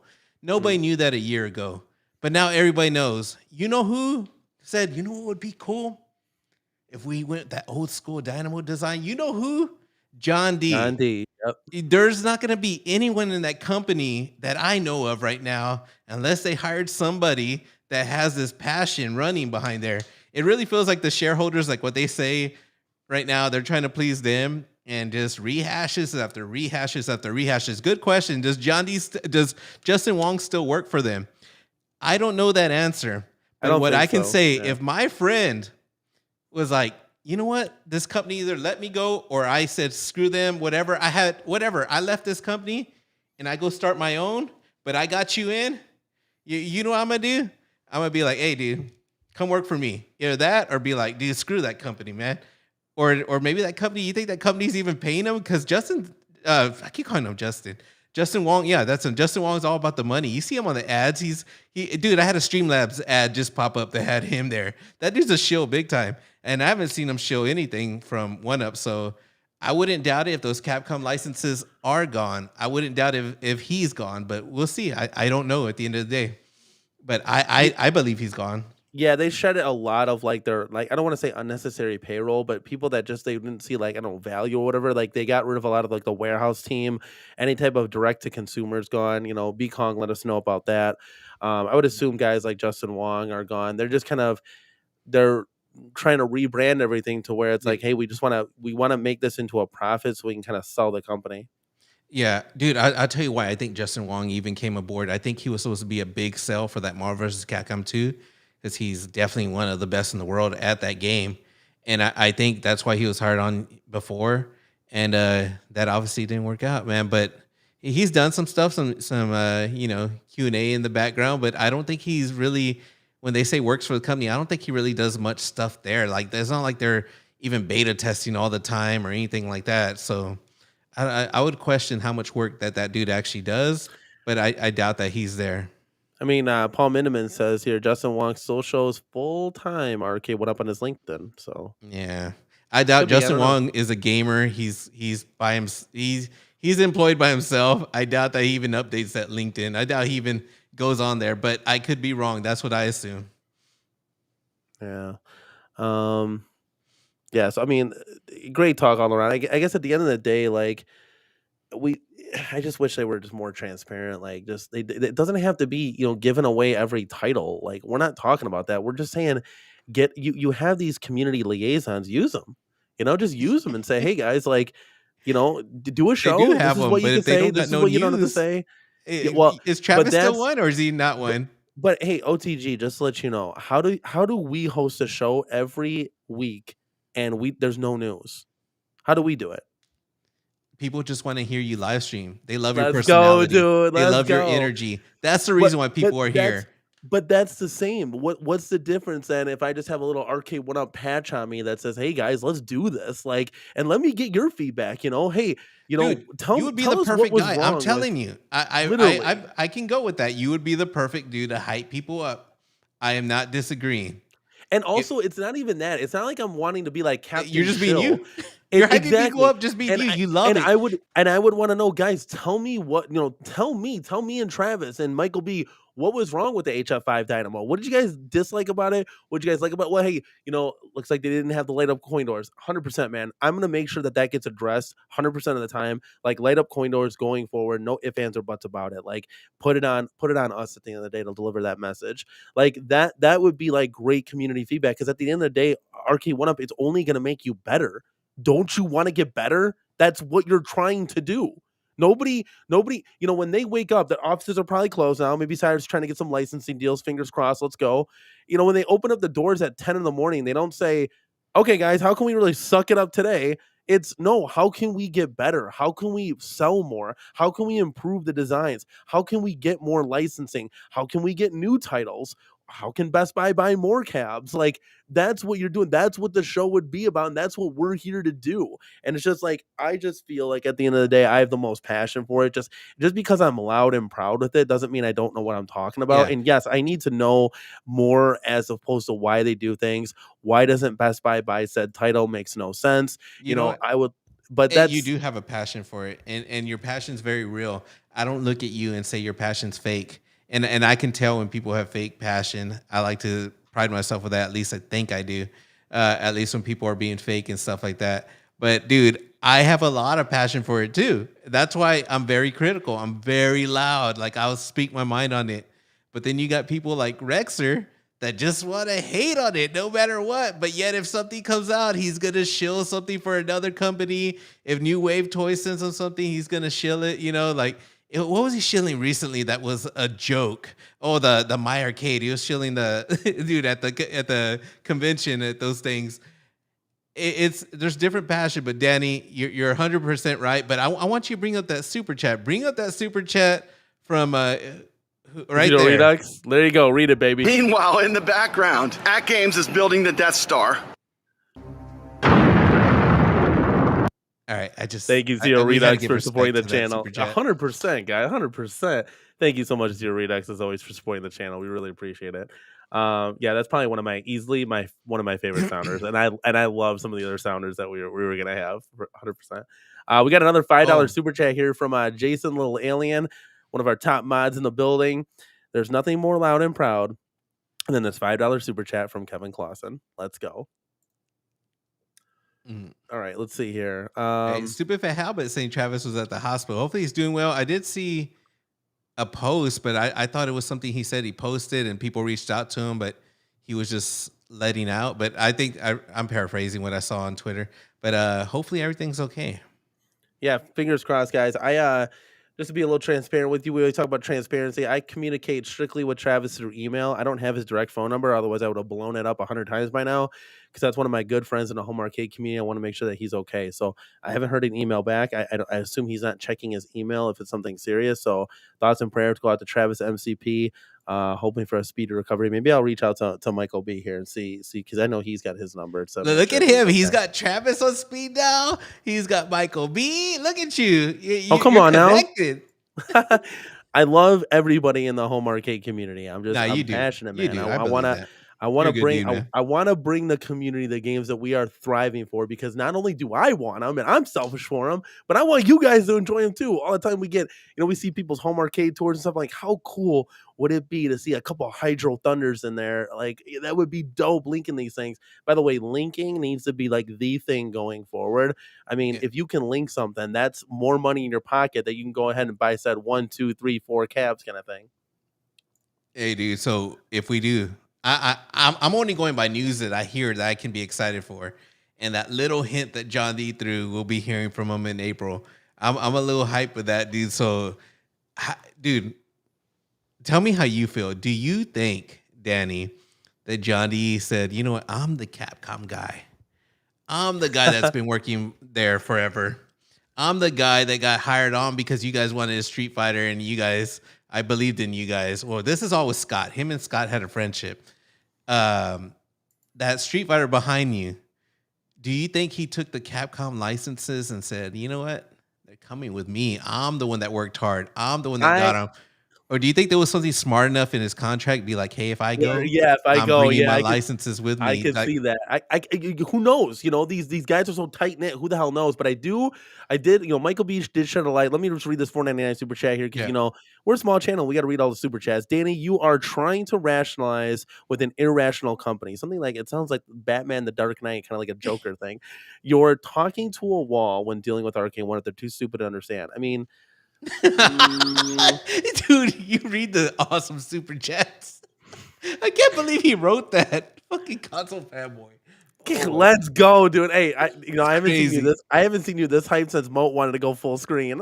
Dude, bring Moat and I'm gonna get hyped, dude. We need Moat again. Oh, hey, I got so hyped with Moat. Call him up. I love Moat. You're always welcome to join the show, buddy. Yeah, I'll send you a link anytime. Call him up. Let's go. Dude, someone in the chat said they missed WRP. And I ain't gonna lie, dude. I missed it too. And having Moat on, it definitely with you, Danny, it brought back that feeling that I had. And that's the reason why, like, dude, why I love streaming with you. It brings me that feeling of having a good time, dude, of chilling. It's good times, man. So I appreciate all the nice feedback I've seen in the chat. Moat said Moat was all like, hit me up, dude, hit me up. I'm like, dude, I'm bad at that. Like, cause I actually told Moat after the stream, like, dude, I miss you, man. Like, I love this. And Moat's such a good dude, man. Like, streaming with him, he's funny. When he said, put me on the what did he say? Give me full screen. He used to say that, full screen. And we used to laugh and good times, man. He's such a good dude. There's a ton of people like Bill, for example. I love Bill's retro gaming show. He's been going through a lot of medical things, so he's been gone for like almost 2 months now, but he will be back, guys. We'd love to have Bill back, and a guy like Biggie D as well. I love everybody in the home arcade community. I love sharing and expressing our thoughts. That's the one thing about this show, guys, is I will always have people on because it's cool to see everybody's opinions. Evil Genius Entertainment wants to come on. We're definitely going to be bringing in him. And I know James Hates Everything is watching this stream right now. He wants to come on, so we'll see what's up. I love to get everybody's takes and opinions. I don't keep it to just one person. You know, guys don't want to hear me talking all the time. It's good to hear other people's feedback. Kevin Clausen says right here, I got this comment on the board. He says, Danny, we are thriving for something new. You are the chosen one to bring balance to the force, aka to the arcade. Am I Anakin? Let's go, dude. Am I Anakin? Hey, dude, real quick. One thing I did like a little conversation here. Long and Low, he said he added me and said more bidet talk. I want to talk about that real quick. Dude, I'm not sure if you watched it. You ever watched The Outsiders with Moat, Travis, and Retro Ralph? I've like clicked on that show like once maybe. Dude, that was a power show, dude. It had very good. Oh, I forgot UAG was on that show. It had very good like conversations. But once they start bringing up the bidet, because Travis got a bidet, now everyone was getting a bidet. They started, every show is about a bidet. I'm like, dude, I don't want to hear about how y'all clean y'all's rear end. Yeah, we don't. I had to tune out, dude. Enough was enough. I would literally every episode, if I hear that word, I'm clicking off, and I would click off. So finally, I just never saw any episodes because I would click off every time. But good dudes. That was definitely something I wish would come back, at least Ralph and speaking guess I don't what, be guys? Specific, but you guys already know. Guess what? Someone that I would love to have on the show, and OCG, maybe you can make this happen because I tried and I got Heisman a little bit, but I reached out to Retro Ralph and I said, Ralph, I know I'm a small channel and I know you would blow me away, but if you could come on and just talk home arcade, I would love to do that. I don't think there's much for him to say. I can reach out, or I think we could just have fun. I think I already know what he's going to say. I know Ralph. He'll be like, dude, there's not really any input. He's a busy man. At the same time, he's not going to be negative about anything. That's not Ralph. But he does have input if there was something. I don't know if he would, man. Honestly, I feel like he's right past that. You know, like I just don't see him. If he hears this, it gets back to him. I'm pretty sure he might agree with me. If not, if there's a reason to, I'll see.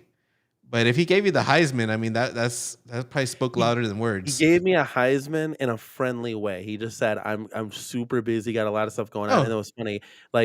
Then shortly after that, he released like a Unico video. I'm like, "Stop it. Like, come on dude, now." he's probably I'm a working that small video forever, and that's busy right there. He does Yeah. high quality stuff, and he did, dude. Ralph is a busy man because remember he used to stream all the time. He used to stream his coffee talk. He got busy with work. He was like, dude, I'm doing less videos. So I believe he's a busier man now, for sure, dude. You do have a super chat that came up right now. Yeah, go ahead. Caveman Money Shot's gonna read this. You go ahead and read this. I'm gonna open up a window so I don't melt in here. Go ahead and read that All super right. chat. Caveman Money Shot, which is a funny name. We won't know until we know when it comes to the future of Arcade 1-Up Cavs. I think Arcade 1-Up is working through logistical problems with their licenses. I think I'm gonna have to politely disagree with that. Dude, I don't. I think it's more the logistical problems. I think they're like underwater, man. I think they're trying to float, dude. They're trying to get away with whatever they can, man. It's I don't know, dude. I honestly think it's gonna be a safe here, guys. You know me. Listen to this, OTG. Mm-hmm. So though last Sell year, me on it. Sell me. Get me hyped up. 2023, right? What would you call? And real quick, KFB, you're not wrong. I am trying my damnedest to get our boy John D on here. I think it would be a blast. I'm working on it. Let's just say that I'm working on it. Now, obviously, he's gonna go to B Kong. B Kong and him are like besties. I mean, Yeah. they got pho together. Come on now. But John D, I've never even said hi to him, so I'm gonna try my damnedest. But he does have other people that he could probably Dude, reach out to you first. think But I'm gonna getting the try. Heisman was bad? He's a leave you on red, like the way Michael B has been doing a KFB. But anyways, I did say I will say this. Mrs. CornerCade did leave a comment on one of John D's posts on Facebook, and he thumbed it. He gave it the like. So yeah, he's a nice at least dude. he read it. Let's go. So 2023, it was kind of like you would say. What kind of year for Arcade 1-Up? What kind of year do you think they had? 2023. All right, let's see. What were the? I think we got used to from all the other years actually having more new titles. The only new titles they had was Fast and the Furious, which was the closest we are gonna get to cruising, which is fine. They did kind of chop down the ROM. They lied to us, said it was 2 games, ended up being 1. The graphics were cut down really bad.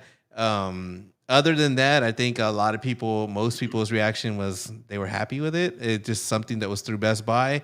And what were other new things? We got hit with the Pro real early, Killer Instinct Pro in January, which I got. And that was a flop, and they still have them in stock. They couldn't sell 500. And what was the other new game? Time Crisis right now, which they had it overpriced for $650. Am I correct? And then it went on sale, or was it $750? How much was it?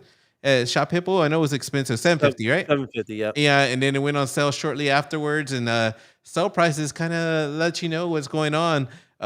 So I think during their year, I think they did good with the deluxes. I think the deluxes is what was the best part of the new year. I didn't like the new titles. I didn't like the XLs really. I think the Pac-Man XL is okay. That came out. It's all right. I'm not a big fan of XLs, like somebody called me on the chat. I do have a video of pushing it. It's the Pro with my finger, but that's a fighting game. A fighting game, I move around, and that shit moves. I don't like that. But with Pac-Man, you're just chilling, man. It's just one joystick. You're chilling. So it might be okay with that. But I think what saved them is the deluxes. Mortal Kombat Sexy Deluxe. I think the Galaga that you got, very, very sexy, especially when you turn that panel. I think the Class 81, sexy, dude. They did it with the marquee. It's really, really nice. I think that was, so overall, the whole year, if I had to give them a report card, because of the new titles, there was no new excitement, but at least they brought out some rehashes of some sexy cabs. So that adds a lot. I think I will give them, a C-. And that's just me because new titles, I think if they would have came out with a total of 4 new titles, it would have been like, yeah, even if it was something simple that they could do, like a new Street Fighter, they would have done Alpha instead. Or if they would have done something that really isn't jumping the bar anymore too much, that they have the technology. If they could have done a Smash TV already or something, that would have been like, yeah, dude, you guys did badass. But because of that, C- for me. How about you, man?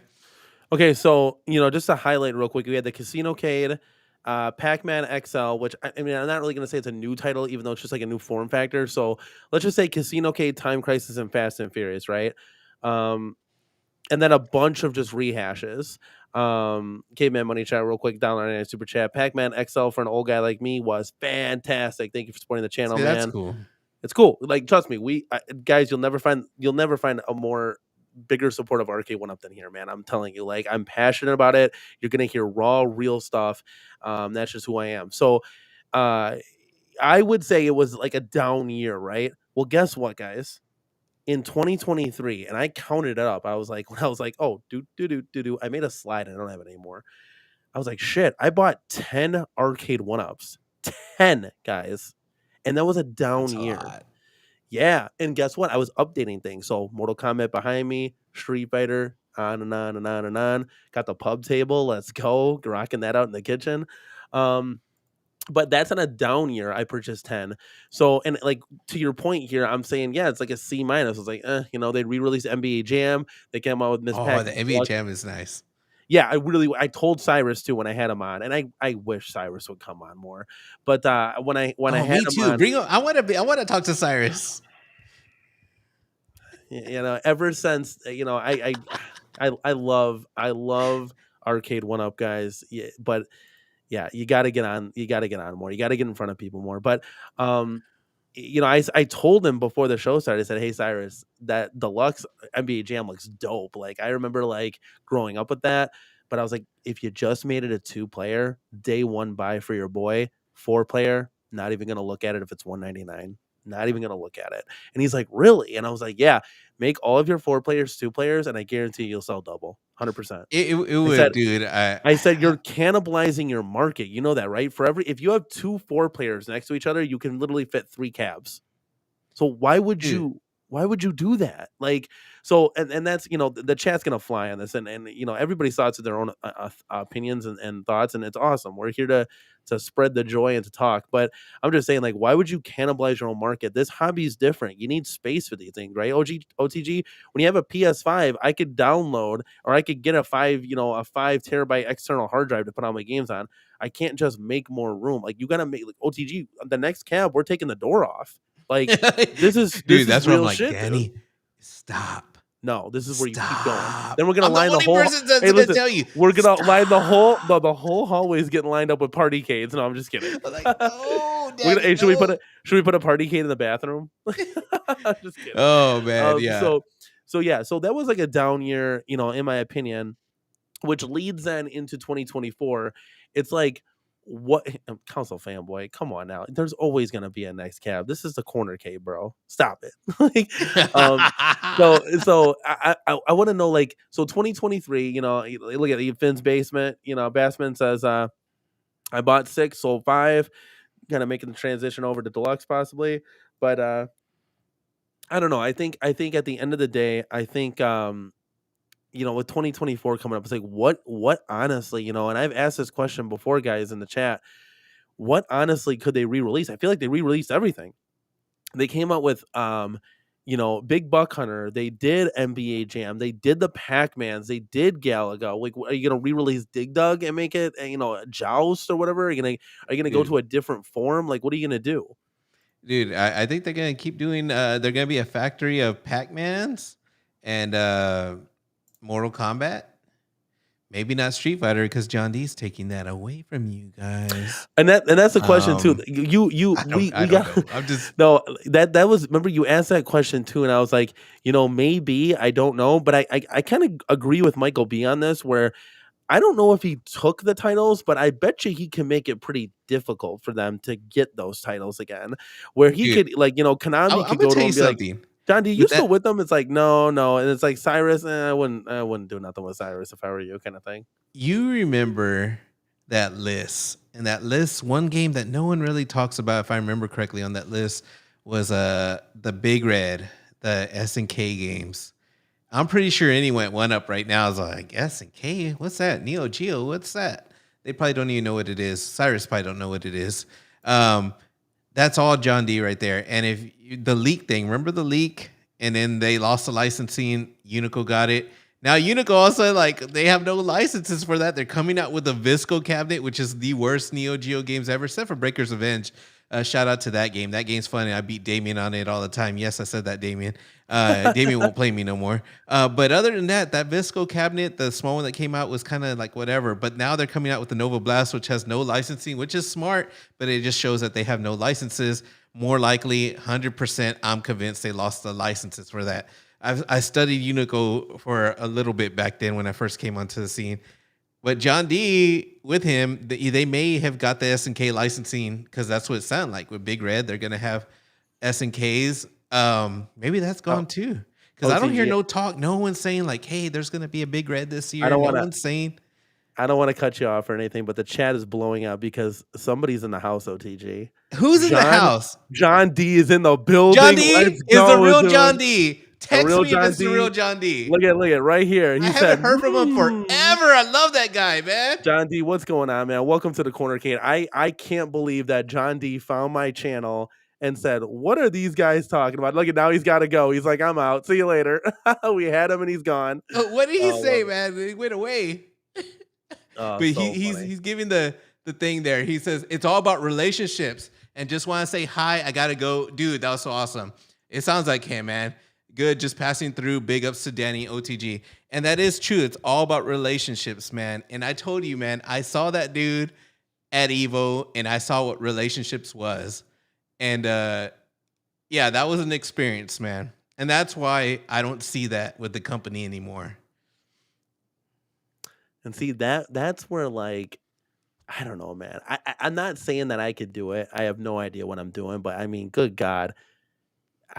I think I could do it. I could be in those rooms saying, what is it going to cost? How much? What can we do for you? What can you do for us? Let's make this happen. You're making this sound easy, man. I know, but I don't know. I'll tell you I'm going to walk into that room and lock the door. I'm like, we're not leaving until we get this deal done. So what's it going to take? What's for it a going to game take? like Tekken, right? What I saw at Evo were these Japanese guys with culture. They had culture. They were so intimidating. Old school Japanese men, what you picture Nintendo ninjas looking like. And guess who can go over there and go talk to them and have a conversation and understand the culture and build a relationship with them? That's not something that's easy to do for a licensed game like that. That's not something I could picture anybody at the company right now building a license to get that game just because Danny over there said, get that game. We need Tekken right now. What's Cyrus gonna do? Go over there and be like, hey, I got a poster. Dude, it's not gonna happen. This dude's a robot, man. Is he gonna show a presentation of the company with his cell phone? Dude, it's done, man. I don't see they knew it to be a factory for a while until they could hire somebody. Dude, the license game I picture small. Oh man, I don't know. I think they lost what they had, like I've been saying, man. I don't know. I'm just trying to express my point, my passion, what I think about it, Danny. I know we're on two little opposite fields, but I love this conversation with you because I love your positivity, but at the same time, I want what I think is more reality, but that's just my opinion. But I want you to think about that. Do you think right now at this current state, let's say they don't have the Tekken license, let's say they don't have the Tekken license. You think that somebody from that company could actually get it? You think somebody there could build relationships with new companies? You think Cyrus, the guy, that's a huge dude. John had that senior vice president. You think of licensing, whatever his title was. You think he's a licensing guy. You think Cyrus can do that? Get these titles you want. There's no confidence there. We haven't even seen him talk to the community, correct? When we see him talk, everybody was like, oh, he's bubbly and good. And he could give that positivity, where he can speak, but people could see through his shit. When he replies back, it's just bullshit robot answers, man. He doesn't have that. I don't trust him, man. It's just, it takes a certain type of person, and someone in licensing is going to see that way before I saw it. Way before. If we can see in the community, you trust that guy to get you the games? Hell no. What the fuck? Who's this guy? And now you gotta give him the time of day. I don't know. Yeah. There's a lot that goes into it, I think. In those, No, there is, and guys, I'm just getting hyped. I'm excited, but yeah, Paul I'm and sorry to Miniman bring you down, but makes that's just how I think. no. It's bro. Come, yeah, you gotta start. Hey, you gotta start somewhere. And Paul Miniman makes a great point. Danny, you would be a great as like a product intro guy. New product. Here it is. Yes. That would be a terrific partnership. Where you make 100%, and then you kind of see where you go from there. I'm not saying like, hey, I'm gonna be the next John D. That's just idiot talk. But I'm just like, man. I mean, somebody got to do a better job than somebody because nobody's Oh, got it no is the real titles. John D. I will say that. He texted you. Yeah. Let's go, dude. Well, you guys are saying hi. I'm gonna read this out. $4.99 super chat from Caveman Money Shot. Big supporter of the channel tonight. Let's go. $4.99. I bought 8 arcade 1-ups in 2023 myself. Their sales weren't horrible. We need 1-up Tekken for the culture 100%. Like we need games. Thank you, Caveman Money Shot. We need games like we need games, man. We need new titles badly. And that's something I just wish that Arcade 1-Up can come through with us. And it's funny because we're going to get the exact opposite. And this is going to be a recouping year. And obviously John D, just from the John D talk, John D's got to be doing something because he would not be in these live streams. He would not be in these live streams if he was just going to own a bowling alley. You know what I'm saying? So he's got to be doing something. So that just gives you hints right there. It Him looks being like in that chat created more hype than what Arcade has done. Arcade 1-Up has done since Time Crisis. 100%, 100, and like that, and that's what I'm saying. Maybe, and people say like, "Hey, Danny, like you should do that," but like maybe they don't want that. Maybe they just want to fly low. They just want to get positive at the end of the day, as far as like their money line, and then sell the company. Like they have no interest in like competing.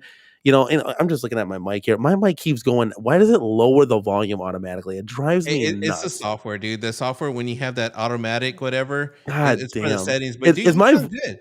So it I sounds know you're real, consistent. Okay. you Keeps sound going to good. 1 dot. I'm bringing it back to 3. So whatever. If it's good for the chat, then we're good here. I won't get too paranoid. But No, you sound great. but what I was gonna say, like, it's just I don't know if they want what we want them to be at the end of the day. They might just want to turn positive, make a profit, and then get out of Dodge at the end of the day and let this be somebody else's problem. But who knows? Like they're not communicative enough at all with their fans. So none of us we can only speculate. That's all we can do at the end of the day. Oh wait, we might have a sounder opportunity here. OTG. Where? Meanwhile, in the background, At Games is building the Death Star. At Games is not gonna buy 1-Up. I've seen that. I've seen Atari's gonna buy 1-Up. Like, stop it. Stop. Y'all behave. At Games is fine doing it on their own. They don't need 1-Up. They really don't. They're doing their own thing. They've always been their own company. I haven't been a big fan of At Games, but I don't think they're buying 1-Up. Dude, you really want to buy 1-Up? Was probably losing licenses, is in debt, and all this. Like, y'all stop it. You know what? You're the same people that love the Amico. Stop it. Stop. I love the Amigo. 199 super chat from Council Fanboy. Danny, be honest. How did it feel to see John D? Absolutely incredible, dude. Like that guy brought a smile to my face, and I've never even said a word to him.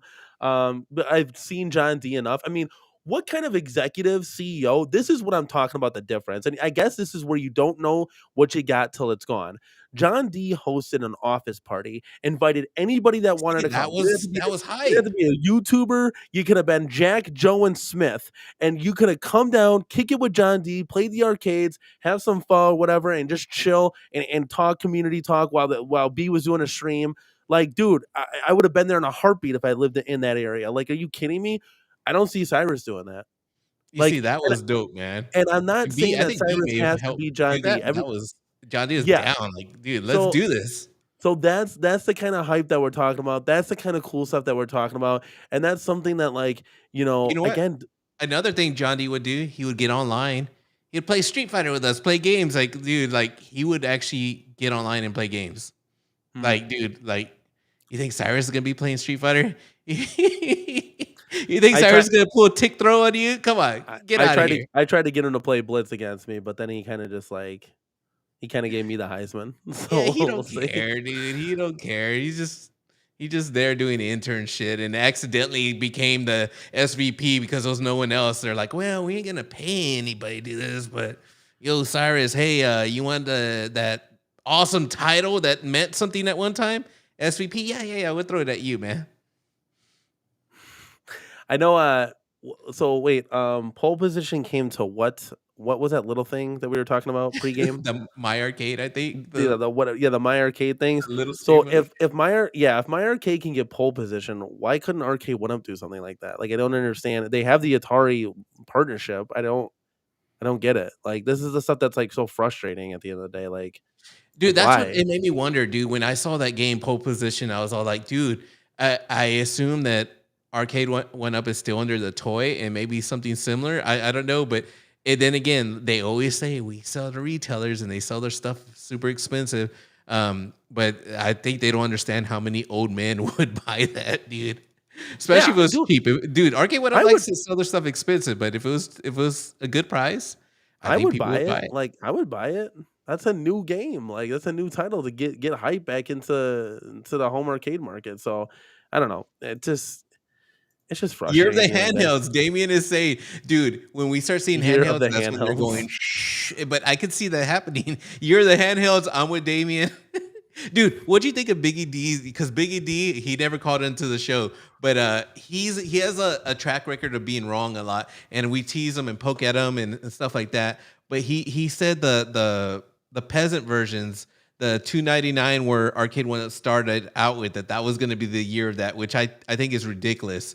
But do you believe in that? No. And I don't know why Michael B made it his rumor show. Like he was being too nice, Biggie Dick. He should have been like, hell no. Like, why even bring that up as a rumor? Anything that Biggie Dick says is just like kind of like, okay, yeah, we believe you. Even in the Reddit thing, people said how he they even called Biggie Dick out. Like, how many times is he gonna get stuff wrong? It was funny, dude.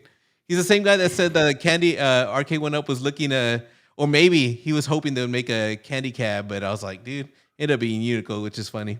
Yeah, Paul Mindeman, you're not gonna get that from our channel. Year of the YouTubers Talk talking about about Retroid. Retroid handhelds for an hour. Dude. Yeah, no, I'm good with that. Guys, this is a home arcade channel. Like let's go. It's home arcade talk. Yeah. No, stop it, Damien. Just stop it. He said One Up needs more of a handheld. No, they don't need that. Hey guys, should I buy Yoga Flame for $2.99? I'm just kidding. I'm just kidding. Dude, I yeah, for the prices being cheap, you might as well. I mean, No, you might as I well. had that I had While that I you had still that in have the the Street Fighter CornerCade. game you could buy. I sold it. I sold it for 300 Oh, a few months ago. you got the HS5, which is probably the last time you're gonna see something that was modeled uniquely like that You in the think they're real not gonna? arcade that You don't only think they're gonna hardcore people redesign would like an? know. You don't think they're gonna redesign like a new form factor? Currently, who they have there now, I doubt it. I doubt that they're gonna go hardcore like nostalgia like that. Yeah. They'll design something that's probably similar to the cabinet, but not something that takes a risk like that. That's like that will make us old men like be like hell yeah, What would be another form factor that you'd be like, hell yeah? dude. If they did Street Fighter in like a Z back, oh that would look cool, dude. It would look so like wild, dude. But I I like. think they're hitting their peak pretty much, man. I think the midway design they did was really good, and I think that was their peak. As much as I hated whenever the Capcom had that design for the midway game, it was really awesome, dude. For Mortal Kombat, I love it. It's not perfect, but definitely it's a big improvement of anything they've ever come out with. Yeah, KFB said, remember when he said candy cabs were coming for Arcade One Up? I was like, what the fuck? Yeah, I said the same thing, but actually he wasn't too far off. He got the right product, just wrong company, because Unico came out with a candy cab. So very interesting at the end of the day. A Yeah. coincidence? Maybe.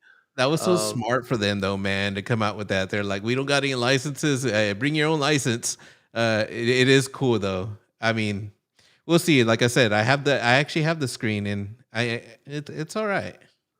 There's some uh, issues there. It's not perfect. yeah. Do you wanna read out this super chat? I think it's Oh, directed to you, my guy. Caveman Money Shot, which has the funniest name, dude. Super chat 499. He says, Danny, your guess is no fun bear. Is the no fun bear? Oh man, get KFB on here. At least he's entertaining and funny. I gotta agree. He's one of the funniest people ever. Well, Kid Man Money Shot, thank you for supporting the channel with that 4.99 super chat. I really, really, really do appreciate it, my guy. Um, yeah, like KFB's called in before. He just kind of calls in and then he's out. Paul Mindeman says, seriously, Biggie D, and Reese should get together and talk about things that'll never happen. That's kind of funny. They can make Hey, another show. like Moat said, I gotta give respect to the big Reese because some of his stuff he's got connections and they were. It's not like he made it up. I just think I do think it's a little because he got the info early, and I think none of the I retailers bought it. yeah, The Double Dragon. I do think it's a little silly at the end of the day that if a Cavs lead, it's like, okay, we can't do that anymore. It's like, dude, just Yeah. shut the hell up. This is Remember, right? 2024. Look at guys. I just want to see this. You got the CornerCade background on there. Let's see what. Okay, I got my little daughter. She's flipping out, but it's a phone. Okay, everybody's tracking you with a phone. Everybody knows where you're at. So like the fact that like a leak would come out with like said cabinet is just ridiculous that a licensor would say, "That's it, we're out of here, no more." It's really silly to me at the end of the day because you can't stop something from leaking. Leaks always happen. They always happen to everything. I mean, WWE shows get leaked that like they know who's gonna win what match. I mean, that shit gets leaked all the time. Like leaks happen. It's the name of the game and it's what happens at the end of the day. So I think that would be kind of silly if like said, because Alien versus Predator got leaked, they're not going to be an Alien vs Predator. But OTG, I know you always look for the Alien vs Predator when you go to an arcade, right? dude, I recently played that game on my little Super Console X, and it was pretty bad, man. It's not as good as I remember it just a few years ago. And I mean, I never thought that game was great, but yeah, I don't go asking for that one. Hey, but I want to address Paul Minderman because he does say Reese has one retailer, which is probably true connection. Just like I think a lot of people probably only have one connection. But he says he's been 0 for 3 on cabs that he predicted but never came to market. Double Dragon, Sonic, and AVP. So the AVP is a little soon, so I don't want to knock him out too bad with that. But I got to say, with the Double Dragon, to his credit, we did see, if I remember correctly, what's his name? The guy there in Florida, the toy room? Didn't he go to the some little thing they had out there? Yeah, the pop-up store. And wasn't there a Double Dragon, or was it a picture of a Double No. Dragon? He saw a Double Dragon, right? There was a Double Dragon there. It was in the KI form factor. And to be So- quite honest with you, don't quote me on it, but I believe he was just walking through and B-rolling Yeah. recording footage. He was like just doing that, right? he didn't even recognize it. It's like, Yeah. bro, how the hell do you have a toy channel with arcades and stuff? And you didn't even see like, oh shit, there's a fucking Double Dragon sitting right there. Like somebody else, like Mike B pointed it out or something. So yeah, I don't want to say he's been wrong. It's not his fault. Maybe he gets connections super early, or the retailer they were trying. I don't know. I don't know what his scenario is, but I don't want to count him off too much because that Sonic did create a lot of talk. But look at where's Sega at. They haven't been around. Maybe that was during a time when Sega was still around, and I don't know, man. I like Big Reese. Maybe that's me being biased because I like him as a person. I like hearing his videos, and he's a cool guy, but. I do have some bias in there, but I don't want to count him off. That Double Dragon, when I saw that, I was like, whoa, there's some truth there. But that would have been cool, dude, to see a Double Dragon. Even though as much as I made fun of it to Damien and all this, I don't know if it would sell, which is probably true. Our retailers never bought it. But I don't really like the arcade games of Double Dragon. I'm more into the console games, but I just have nostalgia for Double Dragon, man. Yeah, let me tell you this. So I don't have any nostalgia for Double Dragon. Not even the NES games? No, nothing. Oh my god! Now the cartoon, I did watch the cartoon when I was a kid. I didn't even know there was a cartoon. Yep, 100%. So, no nostalgia for track and field, but guys, I'm borderline. I would probably get both of those cabs because we don't have any new titles. Like that's how bad it is. But and it's just me. But again, you're talking to a guy who would prefer like a Hydro Thunder. You can go any title that's from like the early 2000s, late 90s, Sega Jurassic Park Shooter, Sega Star Wars Trilogy, anything Tekken, Virtua Fighter, any of those like cool. Like I would have never had a Star Wars Atari. That I see behind me if those cabs were available. But it's cool that I was able to open up, Arcade 1-Up gave me the chance to discover these titles because I'm like, hey, these are kind of dope. Like I enjoy them for what they are. Centipede, I never played that when I was a kid. Love that. Crystal Castles, never played that as a kid. But Yeah, and Paul Mindeman says, Danny is so young. I mean, is 38 young? Yeah, Is dude, I think we think you're so young because you haven't played some of these great games and they're new to Yeah. you. I think especially the Atari, you got to be like a little older, or at least have had older siblings or something that had the console and you played a hand me down. Uh, just a lot of us played those old games. It's like you are young though. You are. Well, hey, maybe that's a good thing. Yeah, Like I said at the end of the day, I think Cyrus and the Arcade One Up guys are too young. Like they're too young to really know more like business and what titles to bring to the table, and they don't know that arcade history. And I think I'm that good bridge gap where I'm not 48 and I still have, and that's nothing to take away from the 48-year-olds plus that are watching my stream. But I still have that, hey, look, I can see both sides of the table. I yeah, can see the older point of view, and I can then see the young, fresher point of view. And there's some things that you like guys keep missing on just to kind of appease to the younger crowd, that you need to keep it as arcade authentic as possible. And trust me, arcades are making a comeback. You don't need to make it all silly looking and put chrome T molding on the Killer Instinct Pro. You don't need to do that. Keep it real, keep it what it is, and the fans and hardcores and casuals will like them together. I'm telling you that much. Like, that's just my thoughts on it. I think on that perfect bridge gap, I think it's a perfect time, perfect age, and what a time to be alive. Speaking of what a time to, speaking of a great time here, Caveman Money Shot with a $4.99 super chat. Sega Star Wars trilogy and then Tekken or Double Dragon would calm the waters for Arcade One Up, even if it's all we got for new titles in 2024. 100%. I just don't think yeah, that like we're gonna get anything remotely close to that. yeah. You're OTG. not gonna get trilogy for sure. Yeah, and that's It's the not thing hard. that sucks. When I was more optimistic, and Pete Up said this, he's like, "Hey, just give Danny a couple more years, and he's gonna be old and curmudgeon like us." And Yeah. I'll still have the. Oh, hold on one second. Yeah, the hardware's not there for trilogy yet. It would be nice, but even getting that to emulate easily on anything is was it that Model 2 Kongs kind of explained to us, even though I've never emulated it, but I do have it actually. I'm not sure if it's a coin ops build or something. I have it somewhere. I don't know where. I may have fired it up, but I didn't play it. I've only played it in the real arcade. Only because of you, Danny. You won't stop about that game. hmm You I'm like you can I'm read like the super Travis. chat because I feel I'm weird like, reading super chats about me. okay, so I'm like Travis with Tekken to Sega Star Wars trilogy, even though B Kong is probably the number one supporter of it. I just talk about it a lot, but B Kong loves that game. Yeah. Um, You know, but I'll read it real quick. 499 super chat from console fanboy. Anyone who talks about OTG in a derogatory way will have to deal with my psychotic rage. Easy K man. But thank you KFB. But there was I didn't take anything personal. It was no, funny. this show's all fun. This show's all fun. It wasn't even bad. But console fanboy always has my back. Thank you. Yeah, and Council Fanboy sometimes has my back, and then he'll make fun of me, then he'll apologize. So it's an on-off relationship with KFB. Hey man, he supports you, dude. He may throw little things, and that's all it is. We criticize each other. We're that. Hey, if we didn't pick on each other or whatever. Hey, what he does is he pulls a lot of the obvious. He makes the community funny, in my opinion. A lot of people I freak out, don't understand his humor.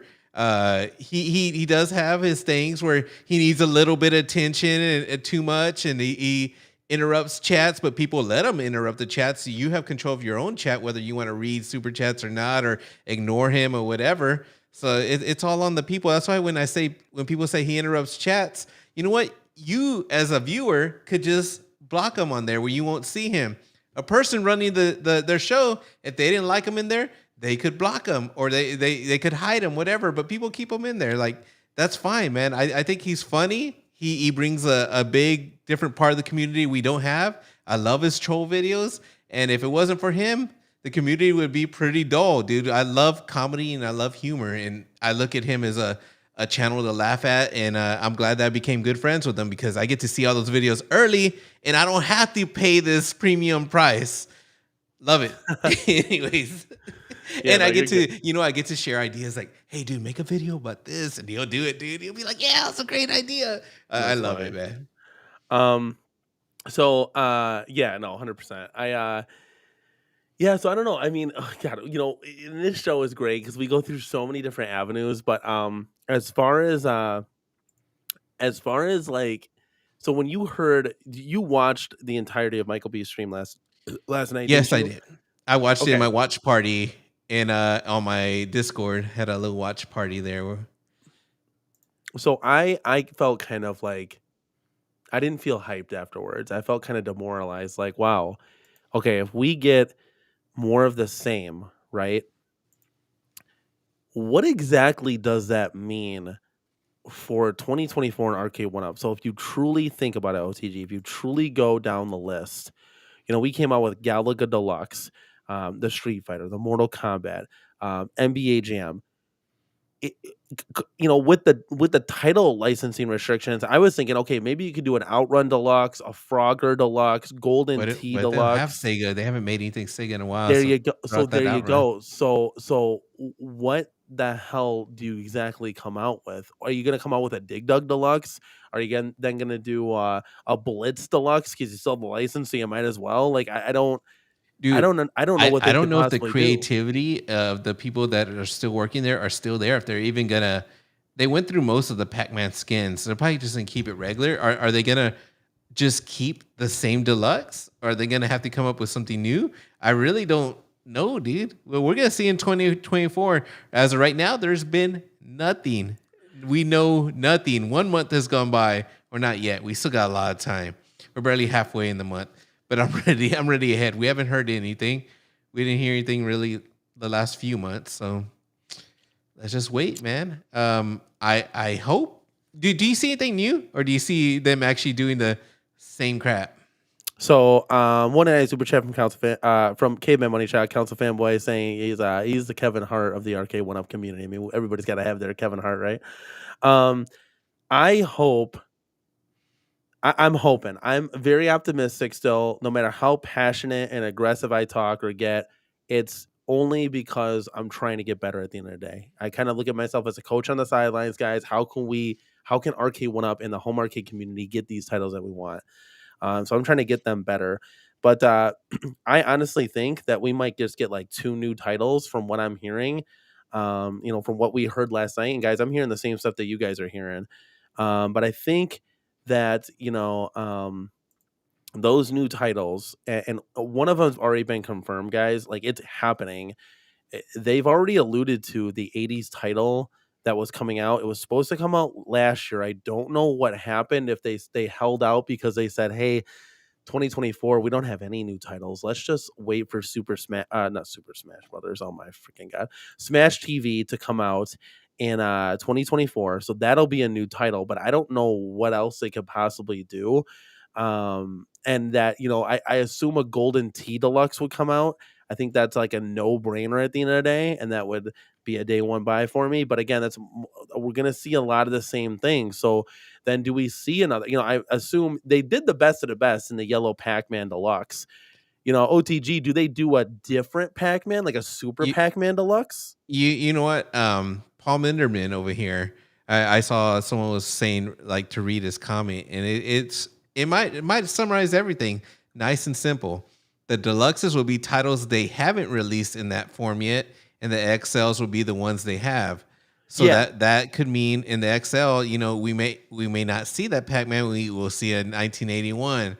I think, and a Mortal Kombat. I think it's on the XL. It's probably gonna be a little more limited if they do that. And the deluxes will be titles he says they haven't released. So in saying that, I think people would be happy if they have a Golden Tee Deluxe, like we've talked about. Like that's one that I would actually consider. Zod Rider, what's up, man? Pow, good to see you in here. But Definitely. yeah, I think there's some titles that would be cool to see. Is it But realistic? I this is don't know, this man. is this is a problem that I'm having with the whole like, hey, everybody's loving the sides. Guys, give this video a like, please. We got 90 people in the chat. I only got 45 All right, likes. We got a lot of things popping tonight, guys. We had all John right. D, tons of super chats. Great talk. Go ahead. Julio did ask me right there. That's kind of what I say. What would be a title that would consider buying a full price if that would want one up for release? That's a really hard one, man. I've Tekken. If Tekken came out, which I doubt it. As we spoke earlier, it's all about relationships, and I think those relationships are not here anymore. But it would be a Tekken, or something that's more realistic is a Golden Tee. If it had online, especially, I think it has to have online. If it had online, dude, I would probably buy it like right away because I had the first Golden Tee, and there's something about that cabinet that was so awesome that I kind of regret selling. I didn't play it all the time, but it played well. And to me, it's one of their best cabinets that they've ever done. It's a simple game. The trackball worked perfect for me. The design was nice and simple. It was clean. There was actually nothing wrong with it, especially for its time. It had a nice marquee to me. Like, dude, if they redid that one deluxe and it was online, dude, day one, dude. But the online is going to be the thing for me to determine day one. Yeah, 100%. Like, it's the support that goes with it. Remember, like Blitz did online, so like a lot of people are like, maybe I don't want to buy that. OTG, I just want to let you know right now. I don't know if you can see it, but we have 97 people in here. If Oh, we wow. get 3 more people, we can hit triple digits. Guys, get your friends to come in the stream just for 2 seconds to make a CornerCade chill and chat record of 100 people watching. That would be so dope. Let's go.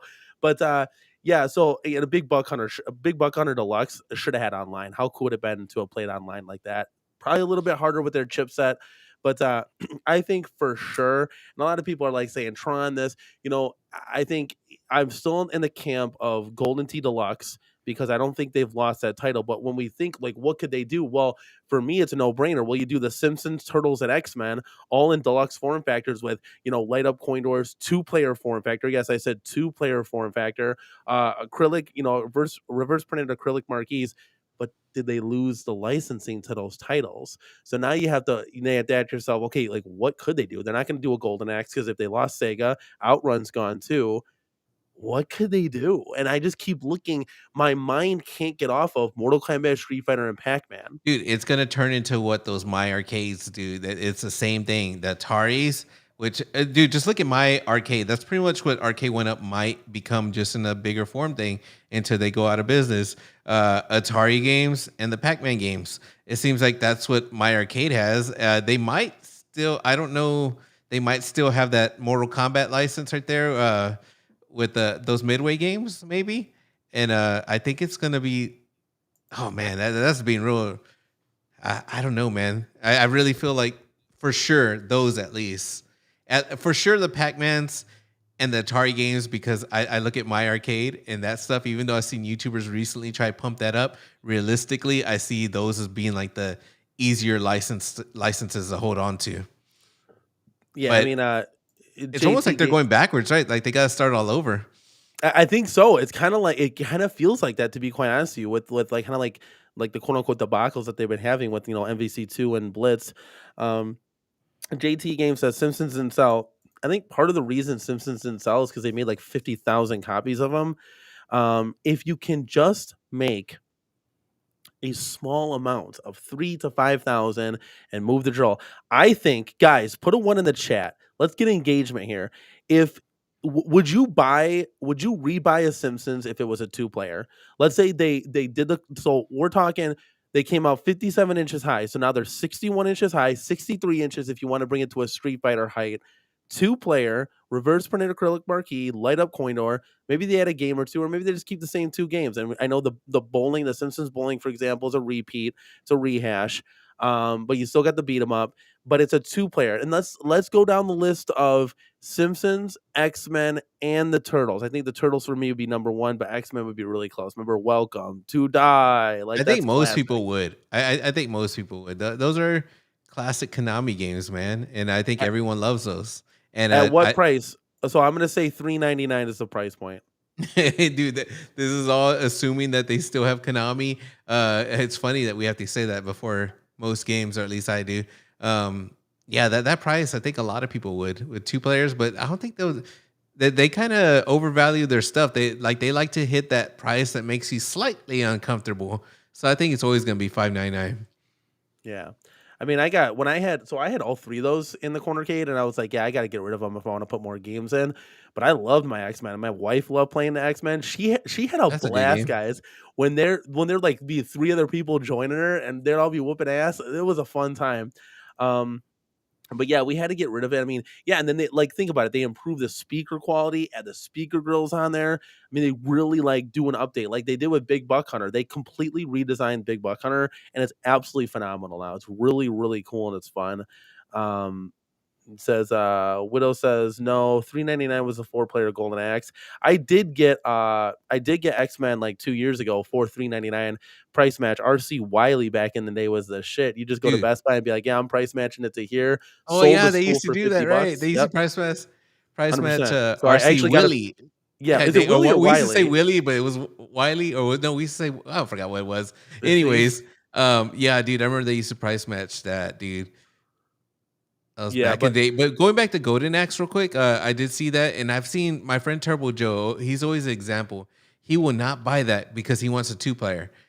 But then he's all like, "Man, it's still there." Like he doesn't really buy any arcades anymore. But the one he keeps mentioning is that Golden Axe. I think that's a game that a lot of people have nostalgia for, man. And it sucks that they still haven't even sold out. It's still around, and yeah. it's finally kind of coming down. But Because there's not a lot of sales on it. They just started recently, like being more aggressive with the sales. And Caveman Money Shot $1.99. I added my kids' YouTube to the stream. Did I hit 1,000? No, you're we actually 100. lost 2. We're at 95 now. But I appreciate the support, Wait, my guy. I really, really do. Um, yeah, we're getting there. Should I tell my kids to hop on? Hey, Logan, who's 2 years old, can you pop on real quick? That's so funny. No, so they're starting to get a little bit more aggressive with the sales on that, and who knows? Like you just don't know at the end of the day. I think Outrun Deluxe would be phenomenal if they could do that. Just improving so like that's one that you could really take that form factor and improve it because OTG. So I don't know. Did you play Fast and Furious at all? no idea. I've never played an arcade one-up driving cabinet. Oh wow. Okay, so you're like super version at this. So um, I've had Ridge Racer and I have Fast and Furious. The form factor from Fast and Furious, or Ridge Racer 2 Fast and Furious is like night and day. They increased it so much. It's so much more It comfortable to looks way play. better, man. But if they did that, can you imagine if they did that to an Outrun and just and improved everything? Like that would be super super dope. So Yeah, Outrun's um a fun game, dude. Like it's simple, but dude, that takes me back big time.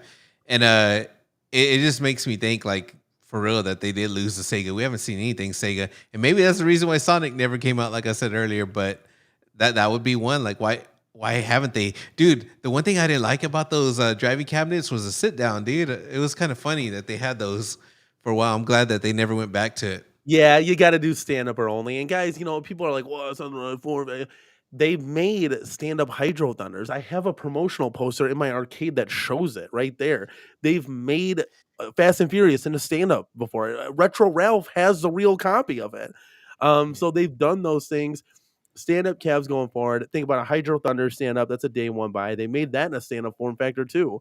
Um, a lot of people, saying like, "Hey, well, it's not the right form factor to do X-Men in a 2-player." Yeah, it doesn't. Sometimes it doesn't need to be. Like you can have your option. The 4 players are out there to buy. If you want to buy that one, great. If you don't, you can buy the 2-player. Like WrestleFest, for example, they've made a 2-player in that, and it's generally speaking a 4-player game. So you can kind of do what you want to do as far as that realm. But I don't know. Yeah, it's yeah. Like we got a lot of love for Contra in the chat here. Um, yeah, 100%. So, yeah, we've had a lot of great talk, OTG. I mean, we've been back and forth. I mean, I didn't even think we'd have anything on this show, and it absolutely was like one of the Dude, best shows we've ever had. Dude, you know what? I saw one of the comments say that they like the chemistry that me and you have, and I appreciate that. That meant a lot, man. Whoever comment there, I forgot his name, but thank you for that. I love having talks with you, dude. Like I say, I love your positivity. I laugh at it. You're let's go, let's go, let's go, let's go, and all that, and you being all happy. And I like to, I got my own little thoughts that I kind of just like to throw out there, and I like to, just speculate a lot and kind of put things together and try to create my own story. In fact, a lot of my good videos that have come out are like me putting things together. And I haven't been like most of us, dude. Like when you have other YouTubers that are associated with the company telling you not to speculate, telling you what rumors are true and which ones aren't. Like, nah, let the truth be there. Whatever you see is happening. If you don't see anything coming out, you have every reason to speculate until you can force the people to talk if they want to talk. And until they start giving us products, then we're going to speculate all we want, man. That's all we want is any announcement, anything new, hoping to see something, even if it's a product that lets us know, oh, this again. Like, let us release something new, release anything. Even if it was a handheld, as much as I made fun of Damien, we would probably like end up talking about it, and probably some of us would like it. Like at the end of the day, there's a lot of fans here that would buy any product that you would put out. And there's some of them that have wanted past products that aren't available that you could probably recycle and come out if you still have the licensing or something, man. Just anything. But 100%. And we will continue the banter and the chat, and the home arcade discussion, guys. Every week we creep closer and closer to set. I heard things might happen in April. Arcade 1UP was supposed to come hot off the presses in January, but that just didn't happen.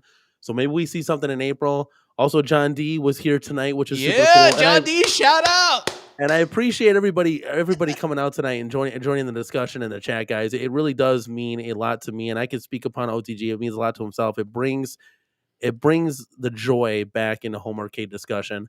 But I do think that he might be doing something in April as well, whether it's his NDA is up and he can discuss what happened, or he might be doing something in the background, kind of like At Games is building the Death Star in the background. But he might be doing something in the background.